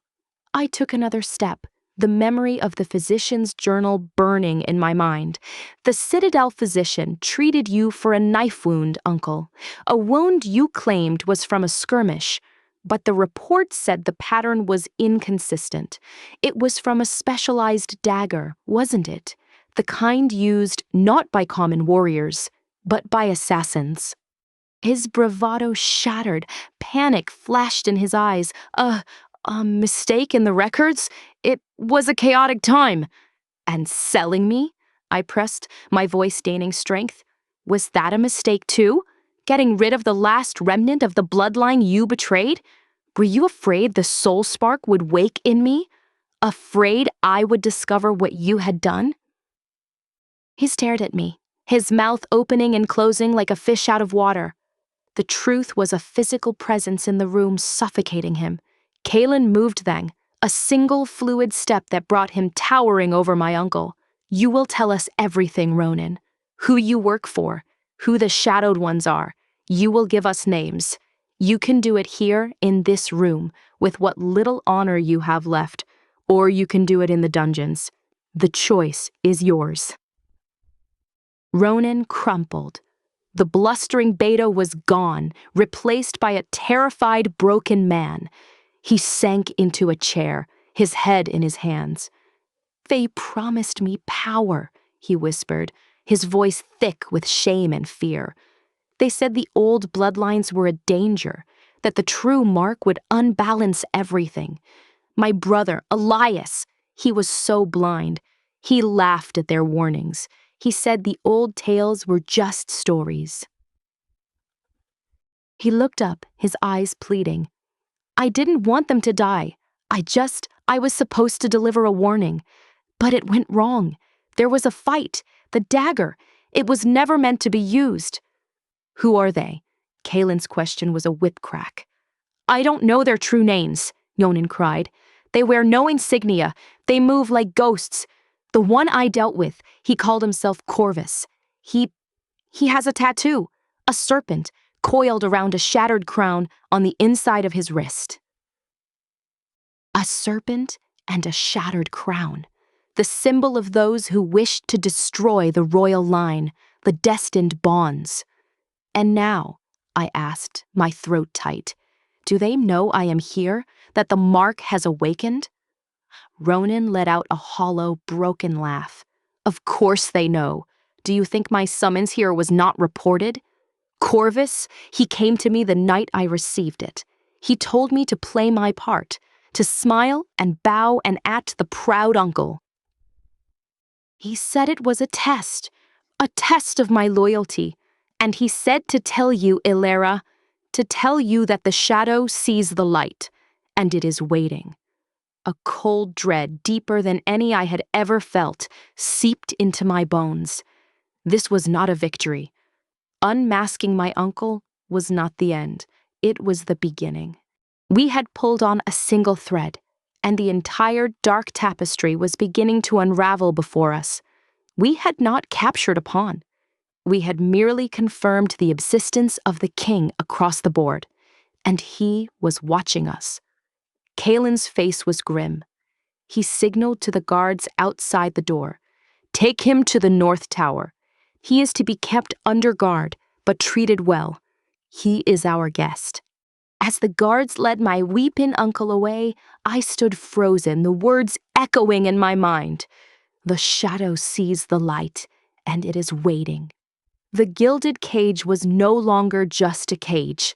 It was the center of a web, and I was the fly, waiting for the spider to strike. The silence in the council chamber after my uncle was led away was heavier than any noise. The triumphant thrill of unmasking him had evaporated, replaced by the chilling reality of his confession. We were not safe. I was not safe. Kaelen stood by the cold hearth, his brow furrowed in deep thought. A serpent and a shattered crown, he murmured, his voice a low rumble. I have never seen such a symbol in any of our records. They have hidden themselves well. Lord Theron, who had been a silent observer, steepled his fingers. This Corvus is bold. To approach Ronan after the summons, it means their network is extensive. They have eyes and ears within our walls. His sharp gaze flickered to me. The message was for you, my lady. A psychological gambit. They want you afraid. A fearful mind makes mistakes. He was right. The fear was a cold stone in my gut. The shadow sees the light. Every flicker of a torch, every shift in the darkness, felt like a warning. Kaelen turned to me, his expression shifting from strategist to something more personal. You cannot live in fear, Elara. Fear is what they want. It is a weapon they will use against you. It is time you learned to wield a weapon of your own, he said, stepping toward me. I blinked, confused. A weapon? But I'm not a warrior. No, he agreed, a faint, determined light in his eyes. You are something more. But you are vulnerable. Your mind is your greatest strength, but your body is a liability. If someone gets past my guards, past Lyra, past all our protections, you must be able to defend yourself. Not with the power of the mark, but with the strength of your own two hands. And so, my education took a new, unexpected turn. That very night, under the cover of darkness, Kaelen led me not to a grand training yard, but to a secluded underground grotto hidden deep within the mountain foundations of the citadel. It was a natural cavern, illuminated by softly glowing moss and a small, clear pool of water. The air was cool and still, smelling of damp stone and earth. "This is a place of silence," Kaelen said, his voice echoing softly. "A place forgotten by the court. Here no one will see the Luna stumble. Here you can learn without an audience." He stood before me, having shed his royal tunic for a simple, sleeveless training jerkin. The powerful muscles of his arms and shoulders were stark in the faint light. He was every inch the warrior king. "The first lesson is not about attack," he began, his voice calm and measured. "It's about balance. The strongest strike is useless if you are on the ground. Show me your stance." I tried to mimic the way I'd seen the guards stand, feet apart, knees bent. I felt awkward, unbalanced. He looked around the destroyed archives, at the knowledge that had been stolen and desecrated. "The game has changed. They have shown their hand. They believe their bloodline is superior, that destiny is a flaw to be corrected." He took my hand, his grip firm. The bond between us flared, a united front against the coming storm. "We will show them the price of that arrogance." The blood-stained ledger was not just a record of the past. It was a map to the heart of the conspiracy, and we had just found the first crucial landmark. The citadel became a gilded fortress, its beauty now a lie masking a core of fear and suspicion. Guards were doubled, then tripled. The casual comings and goings of courtiers were replaced by tense, watchful silence. A trust that had briefly blossomed after the binding rite was withered, poisoned by the knowledge that the enemy was not at the gates, but within the walls. Kaelen, Lord Ferren, and I became a secret council of 3, meeting in the king's private study late into the night. The blood-stained ledger lay between us on the desk, its damning marginal note feeling both like a weapon and a curse. "We cannot move against Valerius directly," Ferren stated, his finger tracing the black line through Lyra Valerius's name. "Without irrefutable proof, an accusation would be seen as the new Luna purging a political rival. It would give every other nervous noble a reason to side with him."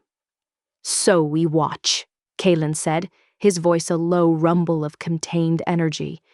He stood by the window, looking out at the moonlit courtyard as if he could see the Duke's treachery written in the shadows.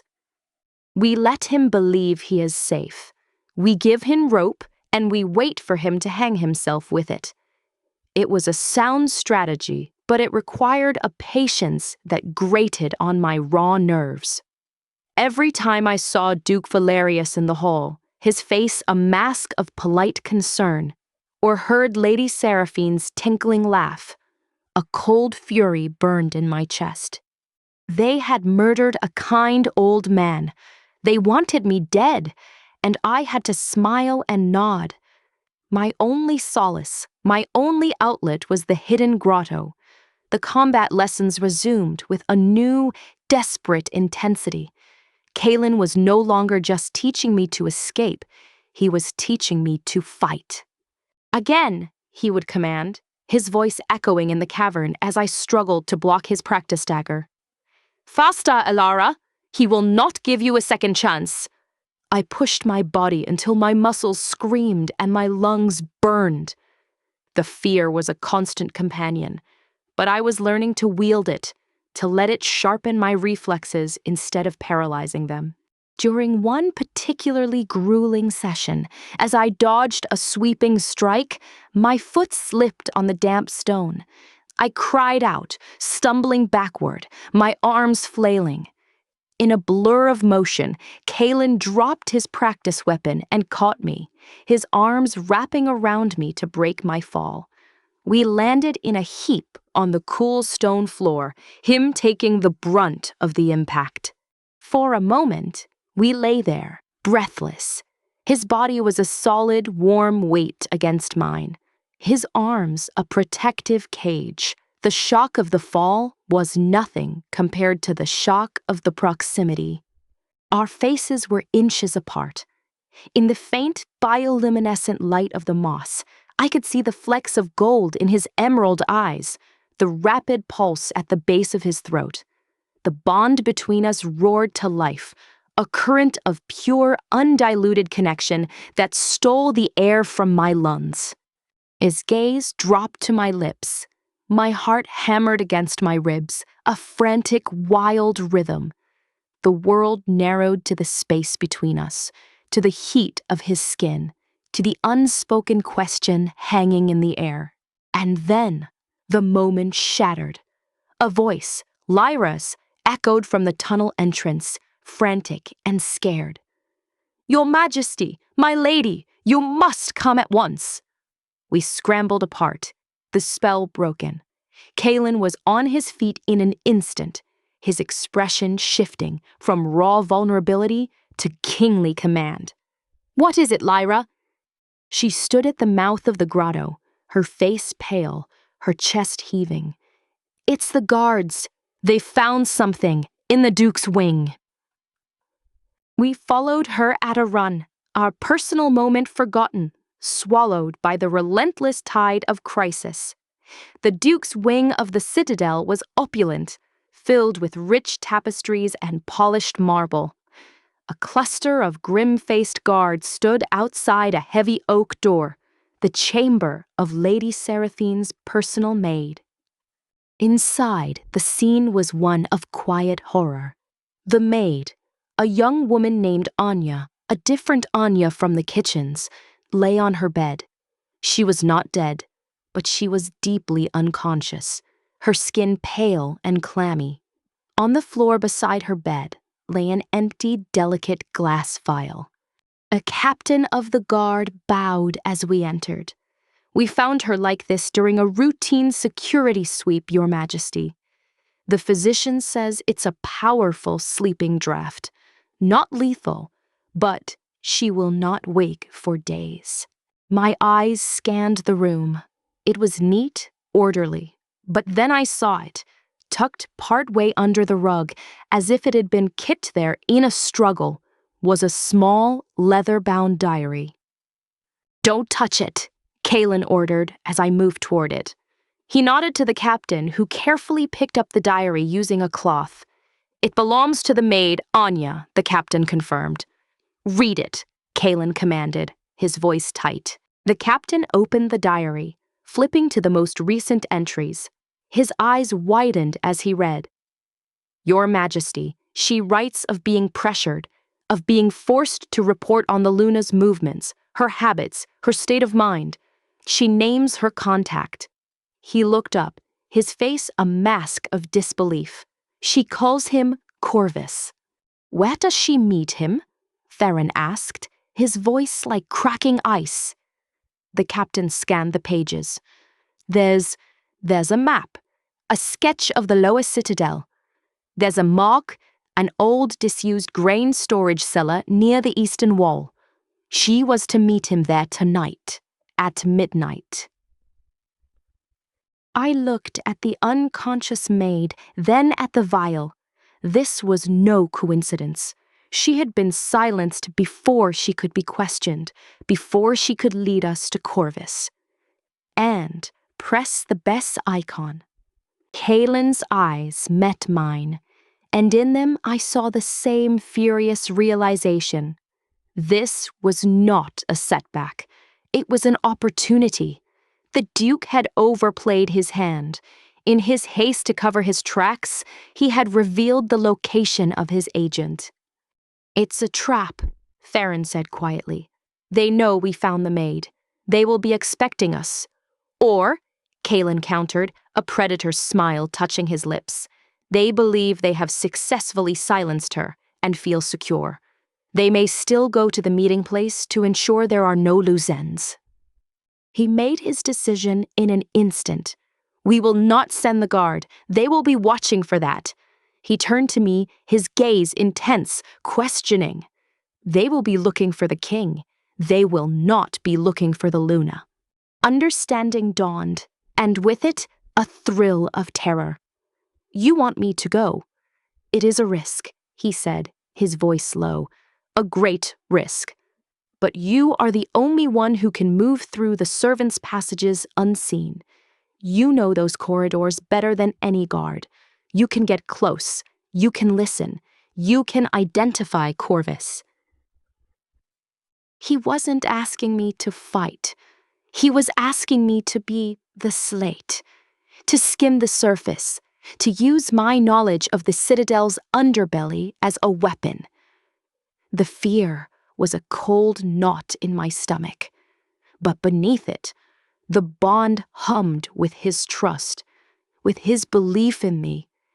He was not sending a pawn to be sacrificed. He was trusting his partner. I thought of Lord Fenwick, his life extinguished for the knowledge he protected. I thought of the threat to my bloodline, to the bond I now cherished. I straightened my shoulders, meeting his gaze squarely. Tell me where to go. A web was tightening, but tonight we would not be the flies. Tonight we would become the spiders. The lower citadel was a different world, a skeleton of stone and dust that the glittering court above pretended did not exist. I moved through the narrow servants' passages like the ghost I had once been trained to be, my soft-soled shoes making no sound on the cold stone. The rough-spun gray dress I had changed into was a familiar skin, a cloak of invisibility. For the first time in weeks, I was not the Luna. I was Elara, the girl who knew how to disappear. Kaelen's trust was a warm ember in my chest, a counterpoint to the ice-cold fear trickling down my spine. He and a hand-picked team of his most trusted guards were positioned at a distance, ready to move at my signal, a single, sharp whistle. But if I was wrong, if this was a trap, the distance would be too great. I would be alone. A disused grain cellar was exactly where the maid's map had indicated. A cavernous space hollowed out of the mountain itself. The air was thick with the ghosts of old harvests, a dry, dusty smell that clung to the back of the throat. The only light came from a single guttering torch jammed into a sconce near the entrance, casting long, dancing shadows that seemed to writhe like living things.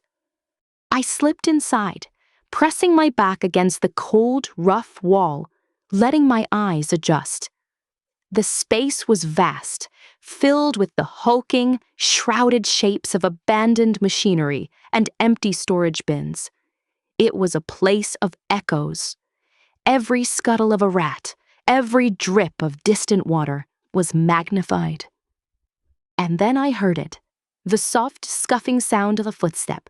I held my breath, melting deeper into the shadows behind a massive, tarpaulin-covered winch. Two figures emerged from the darkness on the far side of the cellar. One was a man I didn't recognize, tall and lean, his movements fluid and silent. He wore dark, nondescript clothes, a hood shadowing his face. But as he gestured, the torchlight caught the inside of his wrist. A serpent coiled around a shattered crown. The tattoo was stark against his skin. Corvus. The other figure made my blood run cold. It was Duke Valerius. A regrettable necessity, the Duke was saying, his voice a low, irritated murmur that echoed faintly. The girl was becoming a liability. Her conscience was inconvenient. Silence is the only guarantee, Corvus replied, his voice a dry, rasping whisper, like stones grinding together. The maid was a thread. I have cut it. The king has nothing. He has the Luna, Valerius spat the title, as if it were a curse. The binding right has made her position stronger, not weaker. The common folk are enamored with the fairy tale. We must move faster. The next phase cannot wait. Patience, my lord Duke, Corvus soothed, his tone chillingly calm. The foundation must be laid. The accident must be unquestionable. A fall from a balcony, a tragic collapse of an old stone staircase. It must not lead back to us. The shadowed ones must remain a myth. My hand flew to my mouth, stifling a gasp.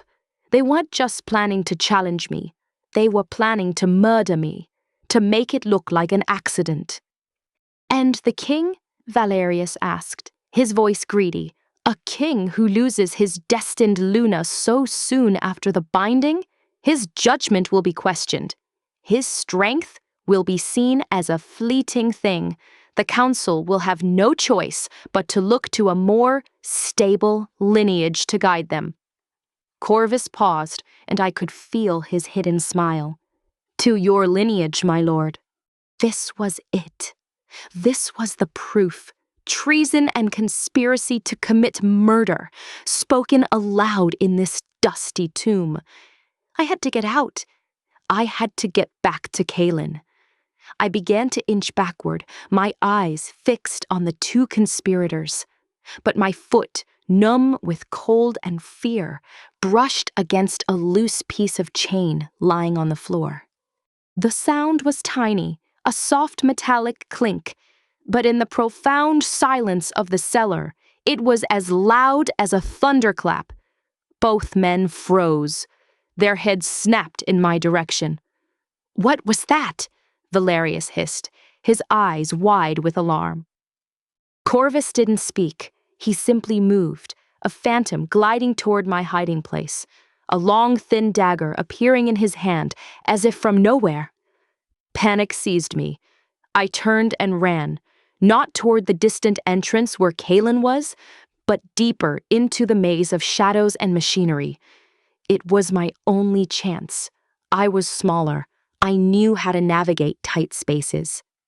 "Find her!" Valerius's voice echoed, sharp with panic and fury. I could hear Corvus's swift, silent footsteps behind me. He was fast, so fast. I ducked under a low-hanging beam, scrambled over a pile of rotten sacks, my heart pounding a frantic drum against my ribs. The bond in my chest was a screaming alarm, a raw conduit of Kaelen's sudden, terrified fury. He knew I was in danger. A hand grabbed the back of my dress, yanking me backward. I stumbled, crying out as the fabric tore. I whirled around, lashing out with the edge of my hand, aiming for the throat as Kaelen had taught me. Corvus dodged with an almost casual ease, his free hand catching my wrist in a grip of iron.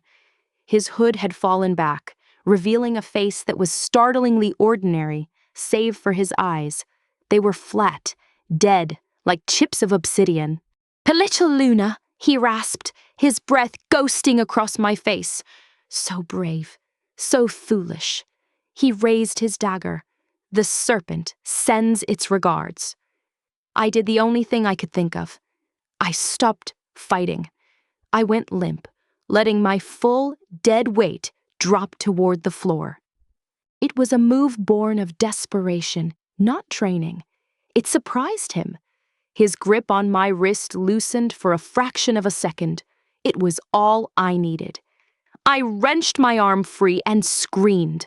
Not a scream of fear, but the sharp, piercing whistle Kaelen and I had agreed upon. The sound cut through the cellar, a shrill, desperate signal. Corvus's dead eyes flickered with something annoyance, not fear. "Too late," he whispered, and lunged.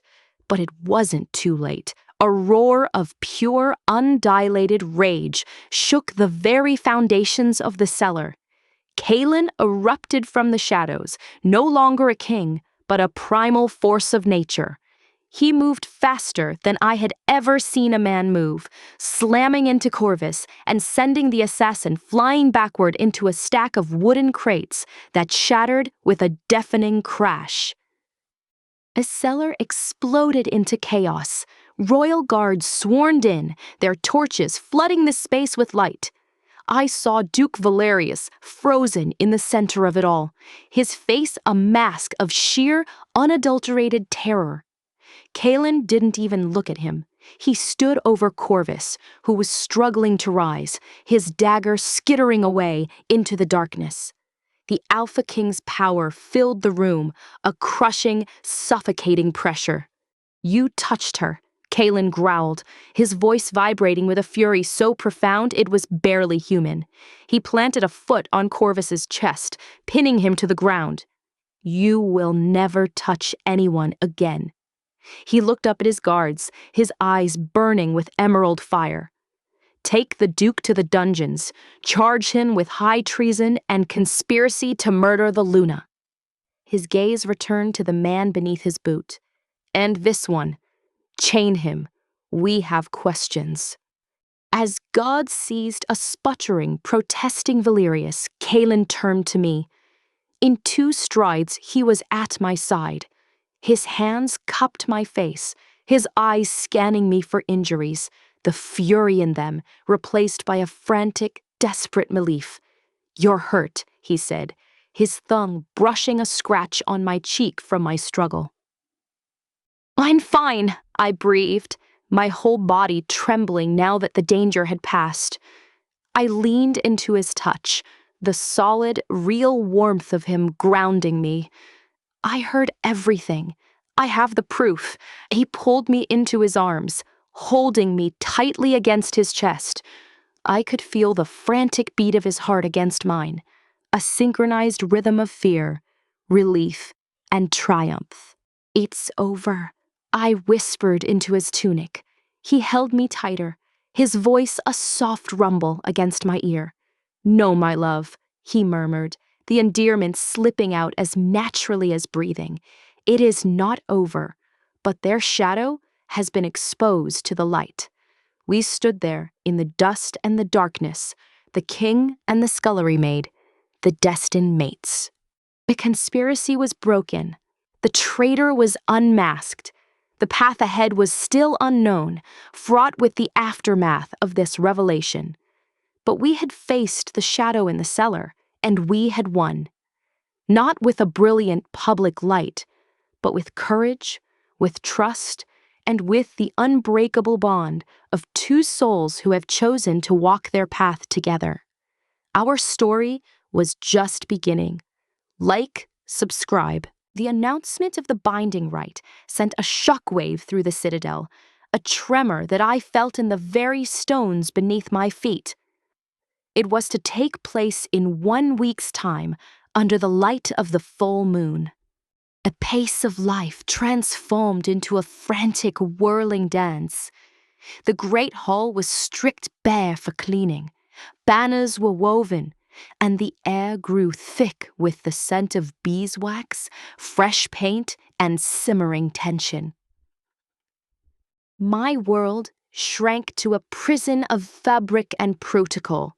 Seamstresses descended upon me, their mouths full of pins, their hands measuring and draping me in silks and velvets, heavier than any chain I had ever worn. The gown for the rite was a masterpiece of deep sapphire blue, embroidered with silver threads that mimicked the constellations. It was breathtaking, and it felt like a shroud. Lord Theron's lessons intensified, becoming a brutal marathon of memorization. I had to learn the entire lineage of the major noble families, their alliances, their grudges. I had to practice the intricate steps of the ceremonial dance until my feet were blistered. I had to recite the ancient vows of the binding rite until the words lost all meaning and became a meaningless chant in my nightmares. "You must not stumble. You must not hesitate. You must be flawless," Theron would say, his voice a relentless metronome. "They will be watching for a single misstep." The they he referred to were everywhere. Lady Seraphine and her coterie of noblewomen would often happen to be walking in the gardens as I practiced my procession with Lyra. Their laughter, light and cruel, would drift on the air, a constant reminder of my inadequacy.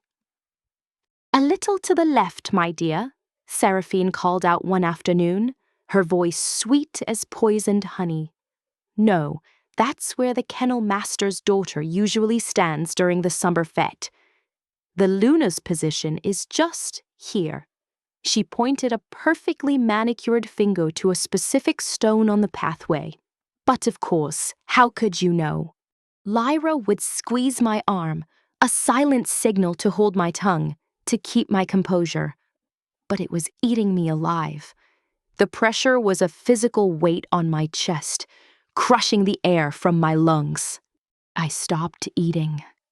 I lay awake at night, staring at the canopy of my bed, my mind racing through genealogies and dance steps, only to freeze in a blind panic when I imagined the sea of hostile faces. Kaelen was a distant storm. He was consumed with security preparations, with the flood of dignitaries arriving from every corner of the kingdom, with the intelligence reports about the Shadowed One's movements. Our nightly lessons in the grotto had ceased. The man who had held my hips to correct my stance, whose breath had warmed my hair, was now a king surrounded by a wall of advisors and duty. I missed him. I missed the truth of those hidden hours. 3 days before the rite, I broke. I was in the middle of a lesson on royal sigils when the world suddenly swam before my eyes. Lord Theron's voice became a distorted buzz. The faces of long-dead nobles in the tapestries seemed to lean in, their woven eyes judging me. The walls of the council chamber began to close in. I can't," I gasped, stumbling to my feet. "I need air." I didn't wait for his permission. I fled, ignoring Lyra's concerned call, pushing past startled guards. I ran without direction, through hallways that blurred into one another, my breath coming in ragged, painful sobs. I couldn't do it. I was going to fail. I was going to humiliate myself and Kaelen in front of the entire world. I was a kitchen maid, and everyone would see it. I found myself on my forgotten balcony, the one that overlooked the royal gardens. I collapsed against the cold stone railing, my body shaking with violent tremors. The tears came then, hot and unrestrained, a flood of fear and despair I had been holding back for weeks. I can't, I choked out to the empty sky. "Can't what?" The voice, so deep and familiar, came from behind me. I whirled around. Kaelen stood there, having followed me. He wasn't in his royal regalia, just a simple tunic and trousers. He looked tired, the weight of the crown visible in the new lines around his eyes. "I can't do this," I cried, the words tearing from me. "I'm not a Luna. I'm a servant. I don't know these dances, these families, these words. They all hate me. They want me to fail, and I will. I'll trip on my dress, I'll forget a name, I'll say the vows wrong, and the gods will strike me down, and you'll be left with a laughingstock for a mate." He didn't speak. He didn't offer empty platitudes. He simply walked forward and stood beside me at the railing, looking out at the same view I had sought solace in for months. "When I was 16, he began, his voice quiet and measured, "my father took me to the front lines of a border war. I had been trained since birth to lead, to fight. I knew every strategy, every technique. I thought I was ready." He paused, his jaw tightening at the memory. The first time I saw a man die, truly die, not in practice. I vomited behind the supply wagons. I trembled so badly I could barely hold my sword. I was the crown prince, and I was certain every warrior there could see I was a fraud. I stared at him, my tears slowing. I couldn't imagine him as anything but the unshakable alphaking. They didn't see a fraud, he continued, finally turning to look at me. His emerald eyes were intense, seeing straight through my panic to the core of my fear. They saw a young man facing the horror of his responsibility for the first time. And do you know what gave me strength? I shook my head, mute. My father found me. He didn't scold me. He didn't give me a grand speech. He put his hand on my shoulder and said, "The crown is not about being perfect, Kaelen. It is about having the courage to be imperfect in front of everyone and still do what must be done." He reached out, his fingers gently brushing a stray tear from my cheek. The contact was electric, a jolt of warmth that cut through the cold numbness of my despair. "I am not asking you to be a perfect Luna, Elara. I am asking you to stand beside me. That is all. You do not need to know every name. You do not need to dance every step flawlessly. You just need to be there. Your presence, your spirit, that is what the mark recognized, not your knowledge of etiquette." His words were a balm, a lifeline thrown to a drowning woman. He wasn't looking for a porcelain doll to place on a throne. He was looking for a partner.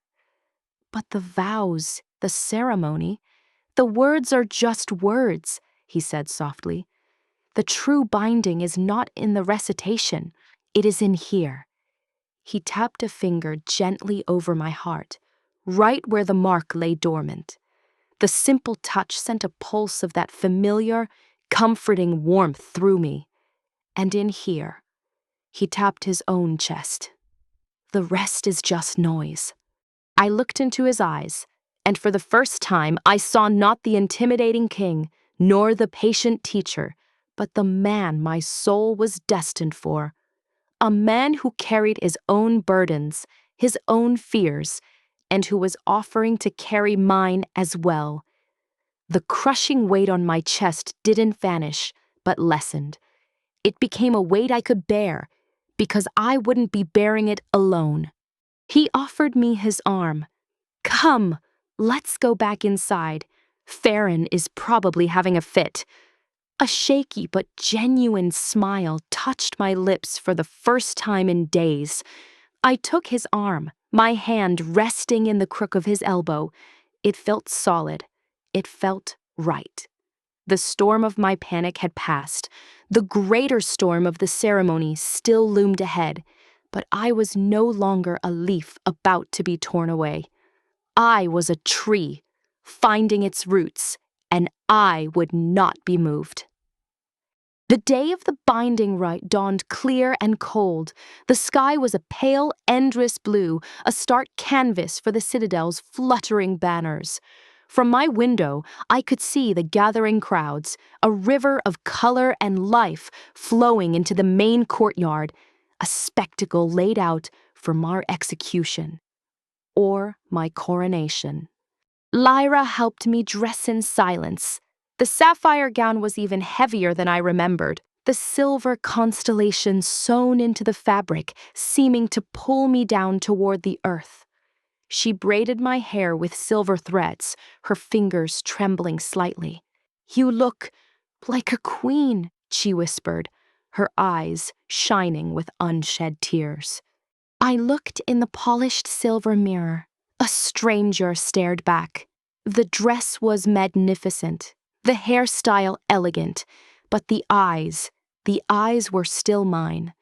Wide, frightened, but beneath the fear, a new layer of resolve, hard-won from my breakdown on the balcony. The courage to be imperfect.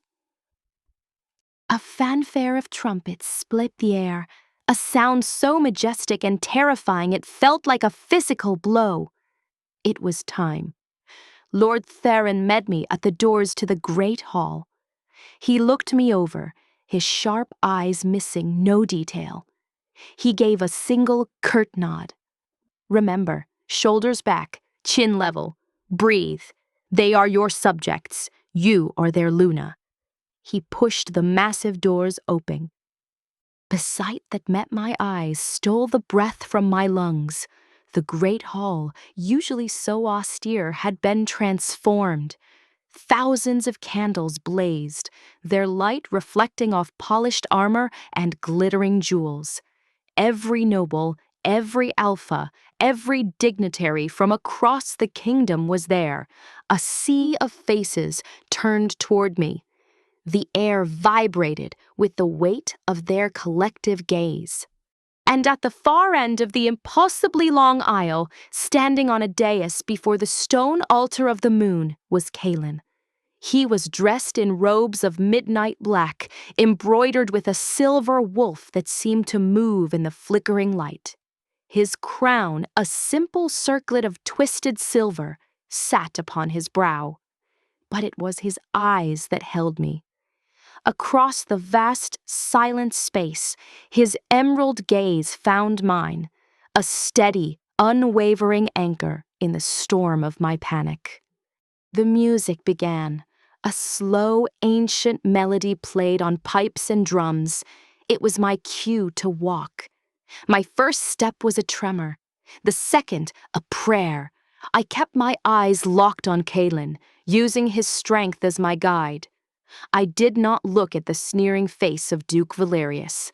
I did not see Lady Seraphine's cold, beautiful smile. I saw only my king, my destiny.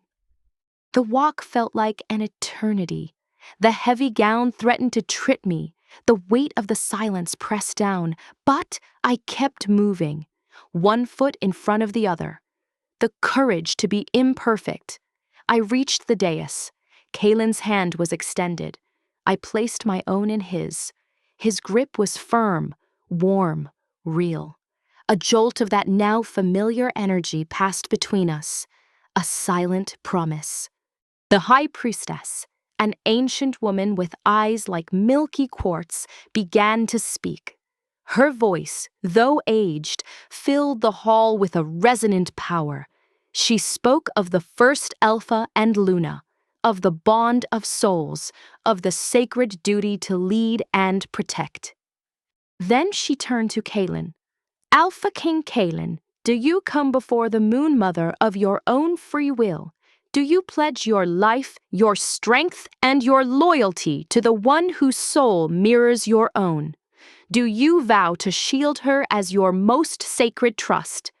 Kaelen's voice was clear and strong, ringing with a conviction that shook the very stones. "I so vow."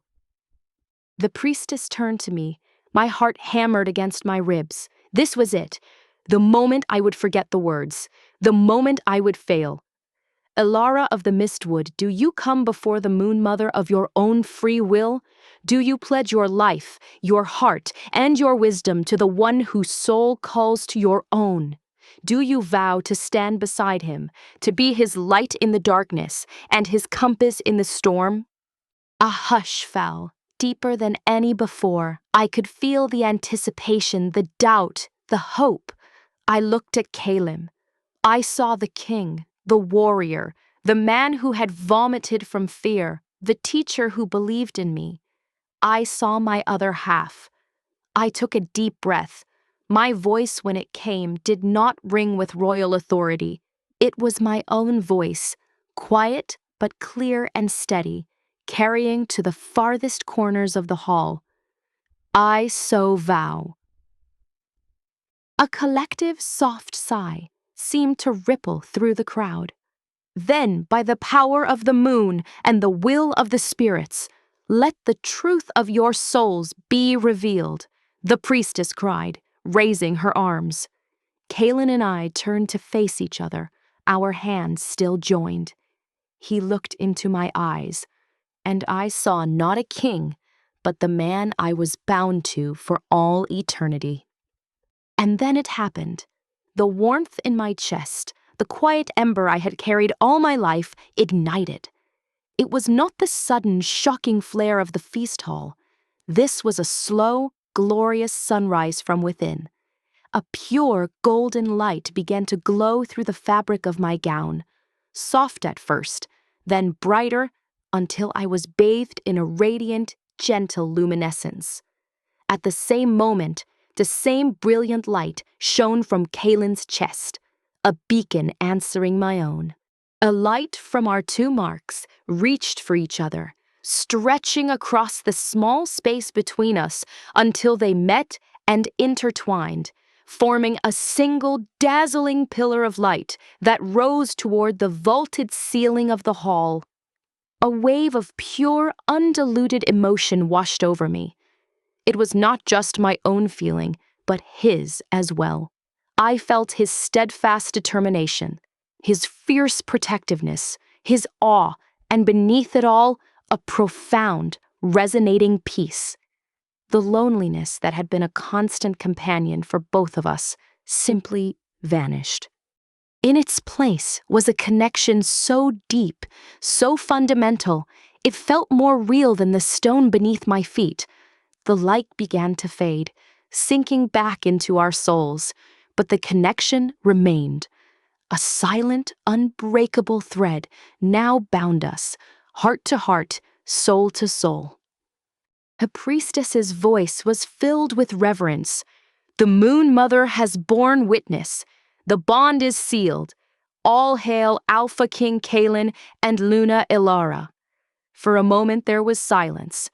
Then a single voice, strong and clear, rang out. Lord Farron. Hail the king! Hail the Luna! Then another voice joined him, and another, and another. The hall erupted, not in the polite, measured applause of court, but in a roaring, thunderous wave of acceptance. Warriors slammed their fists against their chests in salute. Nobles bowed their heads. The sound was a physical force, a torrent of energy that washed over the dais. I looked at Kaelen, my vision blurred with tears of relief and joy. His hand tightened around mine. He leaned in close, his words for me alone. "See," he murmured, his voice thick with emotion. "They do not follow a title, they follow a truth." The binding rite was over. The ceremony was complete. But as the cheers continued to shake the hall, I knew with a certainty that settled deep in my bones that our true journey was only just beginning. We were bound, we were one, and together we would face whatever shadows awaited us. The roar of the crowd was a living thing, a tidal wave of sound that washed away the last remnants of my fear. For a few blissful hours, I allowed myself to believe in the fairy tale. I was Luna. The mark was real. The bond was sealed. The kingdom for this one night was united. The celebration that followed was a whirlwind of color and music. I stood beside Kaelen on the dais, my hand still tucked in the crook of his arm, as a river of well-wishers passed before us. Lords and ladies who had once looked at me with disdain now bowed with a new, grudging respect. Their eyes were no longer on my face, but on the place over my heart where the mark had blazed so brightly. I saw the change in their expressions. It was no longer about the servant girl. It was about the power of the destiny they had witnessed. The sacred light had sanctified my position in a way no decree ever could. Even Lady Seraphine approached, her face a perfect mask of icy courtesy. She curtsied, her movements as fluid and beautiful as ever. "A momentous day, Your Majesty," she said to Kaelen, her voice smooth as silk. Then her frosty blue eyes shifted to me. "Luna Elara, the light of the mark becomes you." The words were correct, but the hatred in her eyes was a shard of glass, sharp and unmistakable. She moved on without another word, a swan gliding through murky water. Kaelen's hand covered mine, a subtle, reassuring pressure. "Ignore her," he murmured, his gaze following Seraphine with a leader's calculation, not a man's interest. "Her power lies in your reaction. Do not give it to her." He was right. I took a slow, deep breath, feeling the new, steady hum of the bond between us. It was like a second heartbeat, a constant, comforting presence in the back of my mind. I could feel his calm strength, his vigilance, his focus. I was not alone. As the night wore on, the formalities eased. A lively dance began, and Kaelen led me to the floor.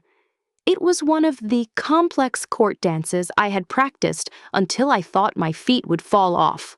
But now, with his hand on my waist, guiding me, the steps came naturally. We moved together as if we had been dancing for a lifetime. The music, the crowd, the world itself faded away. There was only the rhythm, the warmth of his hand, and the silent singing connection of our souls. For the first time since I had been sold into servitude, I felt a flicker of true happiness. It was a fragile, precious thing. It was shattered by a single blood-curdling scream. The music screeched to a halt. The laughter and chatter died instantly. The scream was followed by a crash, and then the unmistakable metallic ring of a sword being drawn. All eyes whipped toward the main entrance of the hall. A man stumbled through the doors, his fine court clothes torn and stained. It was Lord Fenwick, the elderly archivist. His face was a mask of terror. Clutched in his hand was not a weapon, but a single, torn piece of parchment. Royal guards surged forward, but he wasn't attacking. He was fleeing. "Your Majesty!" he shrieked, his voice cracking with panic. He stumbled toward the dais, collapsing to his knees. "They're in the citadel! They're in the archives!" Kaelen was already moving, pushing me behind him in a protective motion. "Who, Fenwick? Speak." "The shadowed ones," the old man gasped, holding up the crumpled parchment. "They came for the records, the old bloodlines. They took everything. I tried to stop them." He never finished his sentence. A crossbow bolt, silent and deadly, shot out from the shadowed upper gallery. It struck Lord Fenwick directly in the back. He let out a choked gasp, his eyes widening in shock, before he crumpled forward onto the floor, the parchment fluttering from his lifeless hand. Chaos erupted. Screams filled the hall.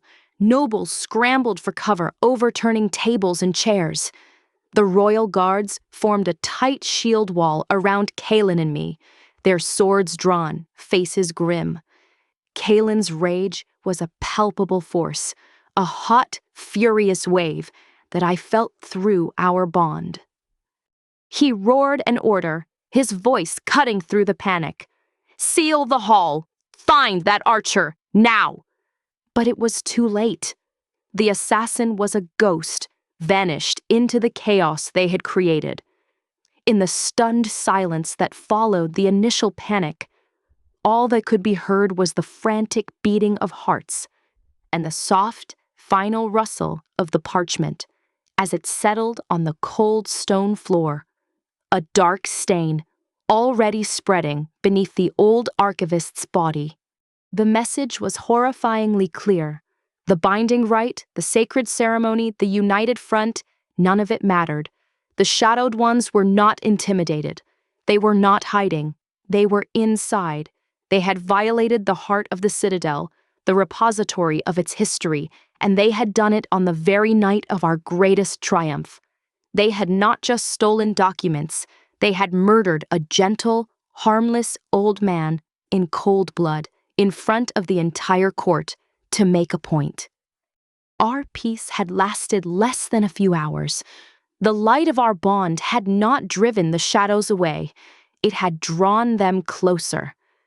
Kaelen knelt, his face a mask of cold fury, and gently picked up the blood-stained parchment from Fenwick's still hand. He uncurled it. His eyes scanned the contents, and the color drained from his face. He looked up at me, and in his eyes I saw a new kind of fear. Not for his kingdom, Not for his throne. For me. What is it? I whispered, my own terror a cold knot in my stomach. He held the parchment out to me. It was not a stolen document. It was a message left for us. Scrawled in a sharp, angular hand were just a few words. The spark is extinguished. The serpent claims its own. And below the words, drawn in what I realized with dawning horror, was Lord Fenwick's own blood, was the symbol my uncle had described. A serpent coiled around a shattered crown. The great hall, once a place of celebration, was now a crime scene. The scent of fear and spilled wine had been replaced by the metallic tang of blood. Lord Fenwick's body was covered with a sheet, a stark white island in the sea of scattered finery. The guests had been hurriedly escorted to their quarters, their shocked whispers echoing in the corridors like the rustling of dead leaves. Kaelen stood over the covered body, his fists clenched so tightly his knuckles were white. The bond between us thrummed with his cold, focused fury. It was a different kind of anger than I had felt from him before. Deeper, more dangerous. This was not an insult to his authority. It was a violation of his home, the murder of one of his own under his protection. Lord Theron arrived, his face grim. He didn't flinch at the sight of the blood. The archer's nest was in the old minstrel's gallery. A single bolt, a dropped grappling hook. They knew the blind spots in the guard rotation. This was meticulously planned. They wanted us to know they were here. Kaelen's voice was a low growl. They wanted to show us they could strike at the very heart of our power, at our most vulnerable moment. He held out the blood-stained parchment, and they left a message. Baron took it, his eyes narrowing as he read the scrawled threat. The spark is extinguished. The serpent claims its own. His gaze flittered to the drawn symbol, then to me. This is no longer a game of intrigue. This is a declaration of war. And you, my lady, are their primary objective. A cold shiver traced my spine. A spark is extinguished. My mother's line, my blood. They were hunting us to extinction. The archives, I said, my voice surprisingly steady. Fenwick said they took the records on the old bloodlines. Kaelen nodded, a new grim purpose hardening his features. That is our starting point. We need to know what they took, what they were looking for. We left the hall, a somber procession of king, Luna, and advisor, flanked by a double contingent of stone-faced guards. The path to the archives felt longer than ever. Every shadow now a potential hiding place, every echo a footstep. The archives were a disaster. The door had been splintered, the complex lock picked with brutal efficiency. Inside, it looked as if a storm had torn through the chamber. Books and scrolls were ripped from their shelves, their pages scattered across the floor like fallen leaves. Cabinets were overturned, their contents spilled. Master Fenwick's two young assistants were huddled in a corner, their faces pale with terror. They stammered out their story.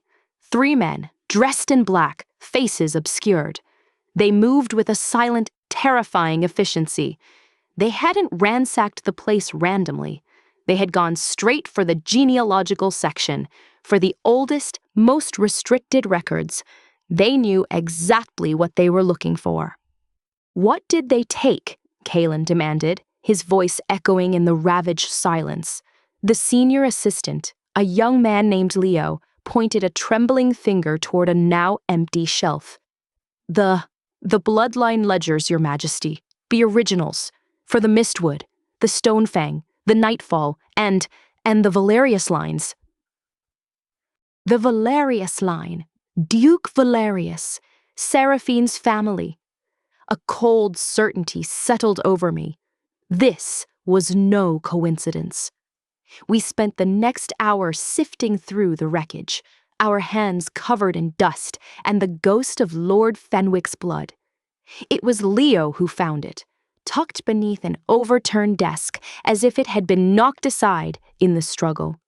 A single, thick ledger, bound in faded red leather. It was the master copy. The book that listed all updates and cross-references to the individual bloodline books. "They miss this," Leo said, his voice trembling with a mixture of relief and fear. Lord Farron snatched it from him, his fingers flying through the pages with a scholar's desperate haste. He stopped on a page, his breath catching. "Here, look." We crowded around. The page showed the Valerius family tree. It was extensive, tracing back centuries. The Baron's finger was pointing to a name from 5 generations back. A woman named Lyra Valerius. Her name was there, but a thick, black line had been drawn through it, a mark of formal disinheritance and erasure. A small, handwritten note in the margin, in a different ink, was barely legible. "Exiled for heresy, consorted with the mark-bearers, bloodline tainted, all records purged." The world seemed to tilt on its axis, consorted with the mark-bearers. Duke Valerius's own ancestor had been cast out for aligning with people like me. The hatred he and his daughter held, it wasn't just political ambition or personal spite. It was a generational shame, a festering wound. They weren't just trying to prevent a servant from becoming Luna. They were trying to purge a perceived stain on their own noble blood, a stain caused by an association with the very power I now wielded. They weren't a mysterious outside force. They were led by the nobility. They were inside the court. The truth was more terrifying than any phantom. Our enemy wasn't a faceless organization in the shadows. It was the man who had challenged my worth in the training yard. It was the woman who mocked my every step. They were using the myth of the shadowed ones as a shield, a way to wage a war without being seen. Kaelen's face was a thundercloud. The betrayal cut deeper than any external attack. "Valerius," he breathed, the name a curse. "We have no proof," Farron warned, his voice low and urgent. "A marginal note in a dusty book is not enough to accuse a duke of treason and murder." He would laugh in our faces. It would split the kingdom in 2. "Then we will find proof," Kaelen said, his voice dripping with a cold, deadly promise. He turned to me, and the fury in his eyes was tempered by a fierce, protective light. "You are right, Elara. The shadow wasn't just waiting. It was sitting at our table, eating our food, and smiling at us." He looked around the destroyed archives, at the knowledge that had been stolen and desecrated. "The game has changed. They have shown their hand. They believe their bloodline is superior, that destiny is a flaw to be corrected." He took my hand, his grip firm. The bond between us flared, a united front against the coming storm. "We will show them the price of that arrogance." The bloodstained ledger was not just a record of the past. It was a map to the heart of the conspiracy. And we had just found the first crucial landmark. The citadel became a gilded fortress, its beauty now a lie masking a core of fear and suspicion. Guards were doubled, then tripled. The casual comings and goings of courtiers were replaced by tense, watchful silence. The trust that had briefly blossomed after the binding rite was withered, poisoned by the knowledge that the enemy was not at the gates, but within the walls. Kaelen, Lord Farron, and I became a secret council of 3, meeting in the king's private study late into the night. The blood-stained ledger lay between us on the desk, its damning marginal note feeling both like a weapon and a curse. "We cannot move against Valerius directly," Theron stated, his finger tracing the black line through Lyra Valerius's name. "Without irrefutable proof, an accusation would be seen as the new Luna purging a political rival. It would give every other nervous noble a reason to side with him." "So we watch," Kaelen said, his voice a low rumble of contained energy. He stood by the window, looking out at the moonlit courtyard, as if he could see the Duke's treachery written in the shadows. "We let him believe he is safe. We give him rope, and we wait for him to hang himself with it." It was a sound strategy, but it required a patience that grated on my raw nerves. Every time I saw Duke Valerius in the hall, his face a mask of polite concern, or heard Lady Seraphine's tinkling laugh, a cold fury burned in my chest. They had murdered a kind old man. They wanted me dead, and I had to smile and nod. My only solace, my only outlet, was the hidden grotto. The combat lessons resumed with a new, desperate intensity. Kaelen was no longer just teaching me to escape. He was teaching me to fight. "Again," he would command, his voice echoing in the cavern as I struggled to block his practice dagger. "Faster, Elara! He will not give you a second chance." I pushed my body until my muscles screamed and my lungs burned. The fear was a constant companion, but I was learning to wield it, to let it sharpen my reflexes instead of paralyzing them. During one particularly grueling session, as I dodged a sweeping strike, my foot slipped on the damp stone. I cried out, stumbling backward, my arms flailing. In a blur of motion, Kaelen dropped his practice weapon and caught me, his arms wrapping around me to break my fall. We landed in a heap on the cool stone floor, him taking the brunt of the impact. For a moment, we lay there, breathless. His body was a solid, warm weight against mine, his arms a protective cage. The shock of the fall was nothing compared to the shock of the proximity. Our faces were inches apart. In the faint, bioluminescent light of the moss, I could see the flecks of gold in his emerald eyes, the rapid pulse at the base of his throat. The bond between us roared to life. A current of pure, undiluted connection that stole the air from my lungs. His gaze dropped to my lips. My heart hammered against my ribs, a frantic, wild rhythm. The world narrowed to the space between us, to the heat of his skin, to the unspoken question hanging in the air. And then, the moment shattered. A voice, Lyra's, echoed from the tunnel entrance, frantic and scared. "Your Majesty, my lady, you must come at once." We scrambled apart, the spell broken.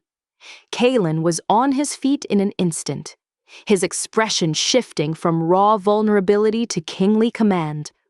"What is it, Lyra?" She stood at the mouth of the grotto, her face pale, her chest heaving. "It's the guards. They found something. In the Duke's wing." We followed her at a run, our personal moment forgotten, swallowed by the relentless tide of crisis. The Duke's wing of the citadel was opulent, filled with rich tapestries and polished marble. A cluster of grim-faced guards stood outside a heavy oak door, the chamber of Lady Seraphine's personal maid. Inside, the scene was one of quiet horror. The maid, a young woman named Anya, a different Anya from the kitchens, lay on her bed. She was not dead, but she was deeply unconscious, her skin pale and clammy. On the floor beside her bed lay an empty, delicate glass vial. The captain of the guard bowed as we entered. "We found her like this during a routine security sweep, Your Majesty. The physician says it's a powerful sleeping draught. Not lethal, but she will not wake for days. My eyes scanned the room. It was neat, orderly, but then I saw it. Tucked partway under the rug, as if it had been kicked there in a struggle, was a small, leather-bound diary. "Don't touch it," Kaelen ordered as I moved toward it. He nodded to the captain, who carefully picked up the diary using a cloth. "It belongs to the maid Anya," the captain confirmed. "Read it," Kaelen commanded, his voice tight. The captain opened the diary, flipping to the most recent entries. His eyes widened as he read. "Your Majesty, she writes of being pressured, of being forced to report on the Luna's movements, her habits, her state of mind. She names her contact." He looked up, his face a mask of disbelief.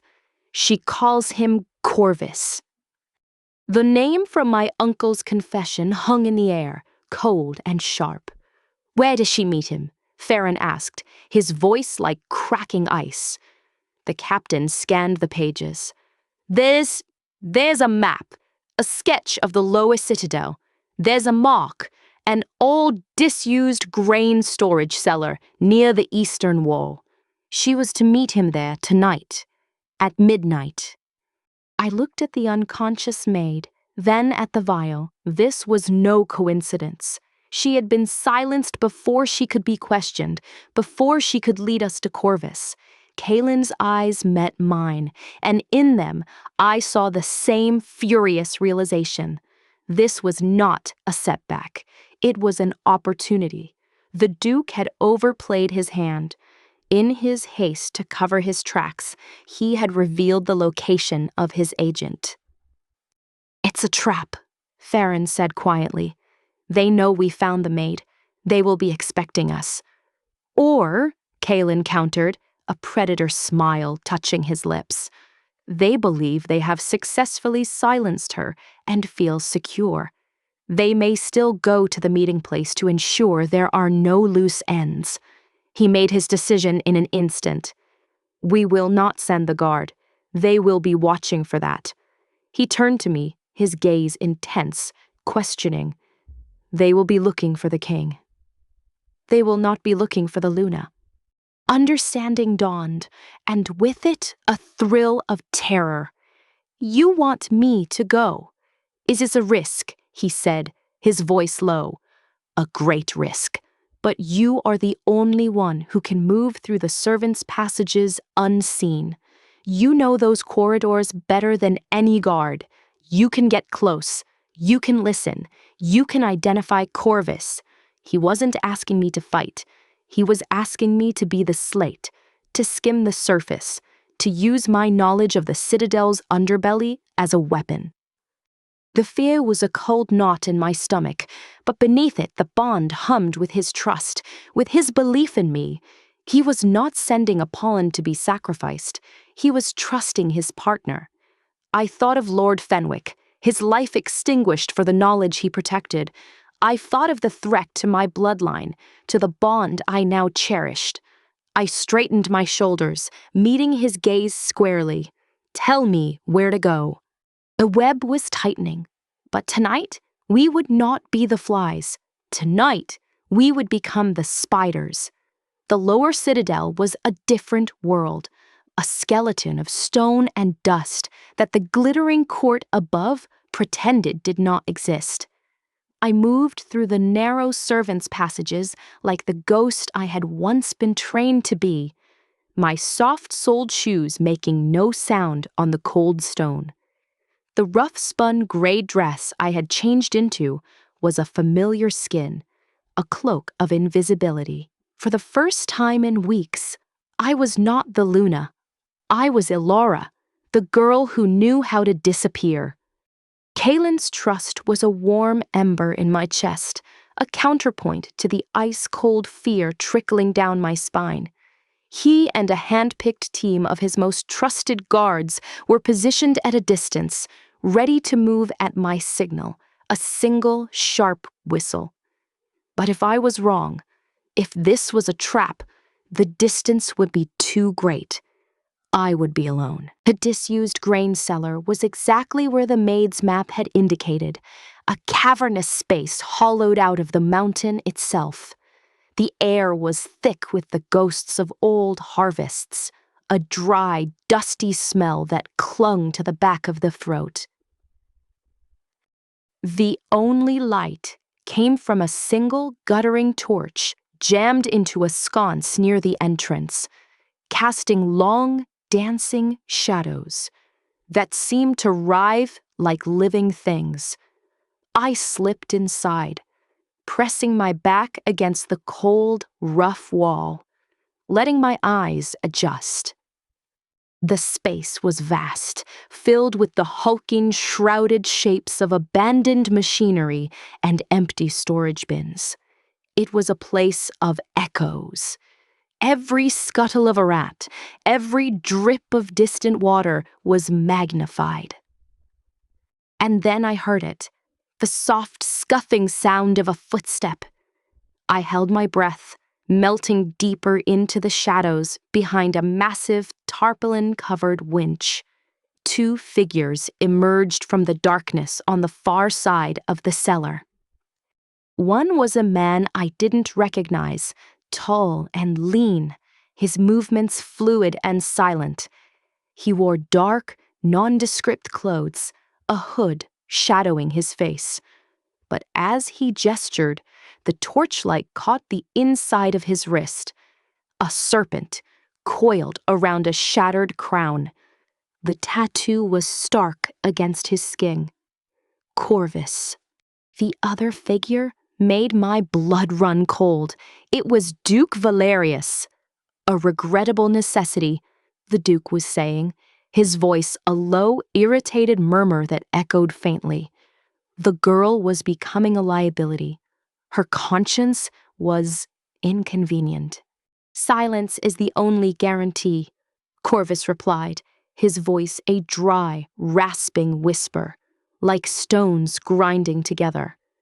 The maid was a thread. I have cut it. The king has nothing. He has the Luna. Valerius spat the title as if it were a curse. The binding right has made her position stronger, not weaker. The common folk are enamored with the fairy tale. We must move faster. The next phase cannot wait. Patience, my Lord Duke, Corvus soothed, his tone chillingly calm. The foundation must be laid. The accident must be unquestionable. A fall from a balcony, a tragic collapse of an old stone staircase. It must not lead back to us. The shadowed ones must remain a myth. My hand flew to my mouth, stifling a gasp. They weren't just planning to challenge me. They were planning to murder me, to make it look like an accident. And the king? Valerius asked, his voice greedy. A king who loses his destined Luna so soon after the binding, his judgment will be questioned.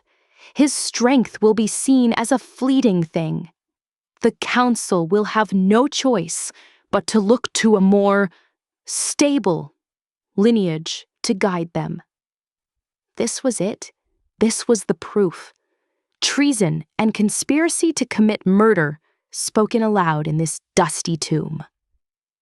I had to get out. I began to inch backward, my eyes fixed on the two conspirators. But my foot, numb with cold and fear, brushed against a loose piece of chain lying on the floor. The sound was tiny, a soft, metallic clink, but in the profound silence of the cellar, it was as loud as a thunderclap. Oath-men froze. Their heads snapped in my direction. What was that? Valerius hissed, his eyes wide with alarm. Corvus didn't speak. He simply moved, a phantom gliding toward my hiding place, a long, thin dagger appearing in his hand as if from nowhere. Panic seized me. I turned and ran, not toward the distant entrance where Kaelen was, but deeper into the maze of shadows and machinery. It was my only chance. I was smaller. I knew how to navigate tight spaces. "Find her," Valerius's voice echoed, sharp with panic and fury. I could hear Corvus's swift, silent footsteps behind me. He was fast. So fast. I ducked under a low-hanging beam, scrambled over a pile of rotten sacks, my heart pounding a frantic drum against my ribs. The bond in my chest was a screaming alarm, a raw conduit of Kaelen's sudden, terrified fury. He knew I was in danger. A hand grabbed the back of my dress, yanking me backward. I stumbled, crying out as the fabric tore. I whirled around, lashing out with the edge of my hand, aiming for the throat as Kaelen had taught me. Corvus dodged with an almost casual ease, his free hand catching my wrist in a grip of iron. His hood had fallen back, revealing a face that was startlingly ordinary, save for his eyes. They were flat, dead, like chips of obsidian. "The little Luna!" he rasped, his breath ghosting across my face. "So brave, so foolish." He raised his dagger. "The serpent sends its regards." I did the only thing I could think of. I stopped fighting. I went limp, letting my full, dead weight drop toward the floor. It was a move born of desperation, not training. It surprised him. His grip on my wrist loosened for a fraction of a second. It was all I needed. I wrenched my arm free and screamed, not a scream of fear, but the sharp, piercing whistle Kaelen and I had agreed upon. The sound cut through the cellar, a shrill, desperate signal. Corvus's dead eyes flickered with something, annoyance, not fear. "Too late," he whispered, and lunged. But it wasn't too late. A roar of pure, undilated rage shook the very foundations of the cellar. Kaelen erupted from the shadows, no longer a king, but a primal force of nature. He moved faster than I had ever seen a man move, slamming into Corvus and sending the assassin flying backward into a stack of wooden crates that shattered with a deafening crash. The cellar exploded into chaos.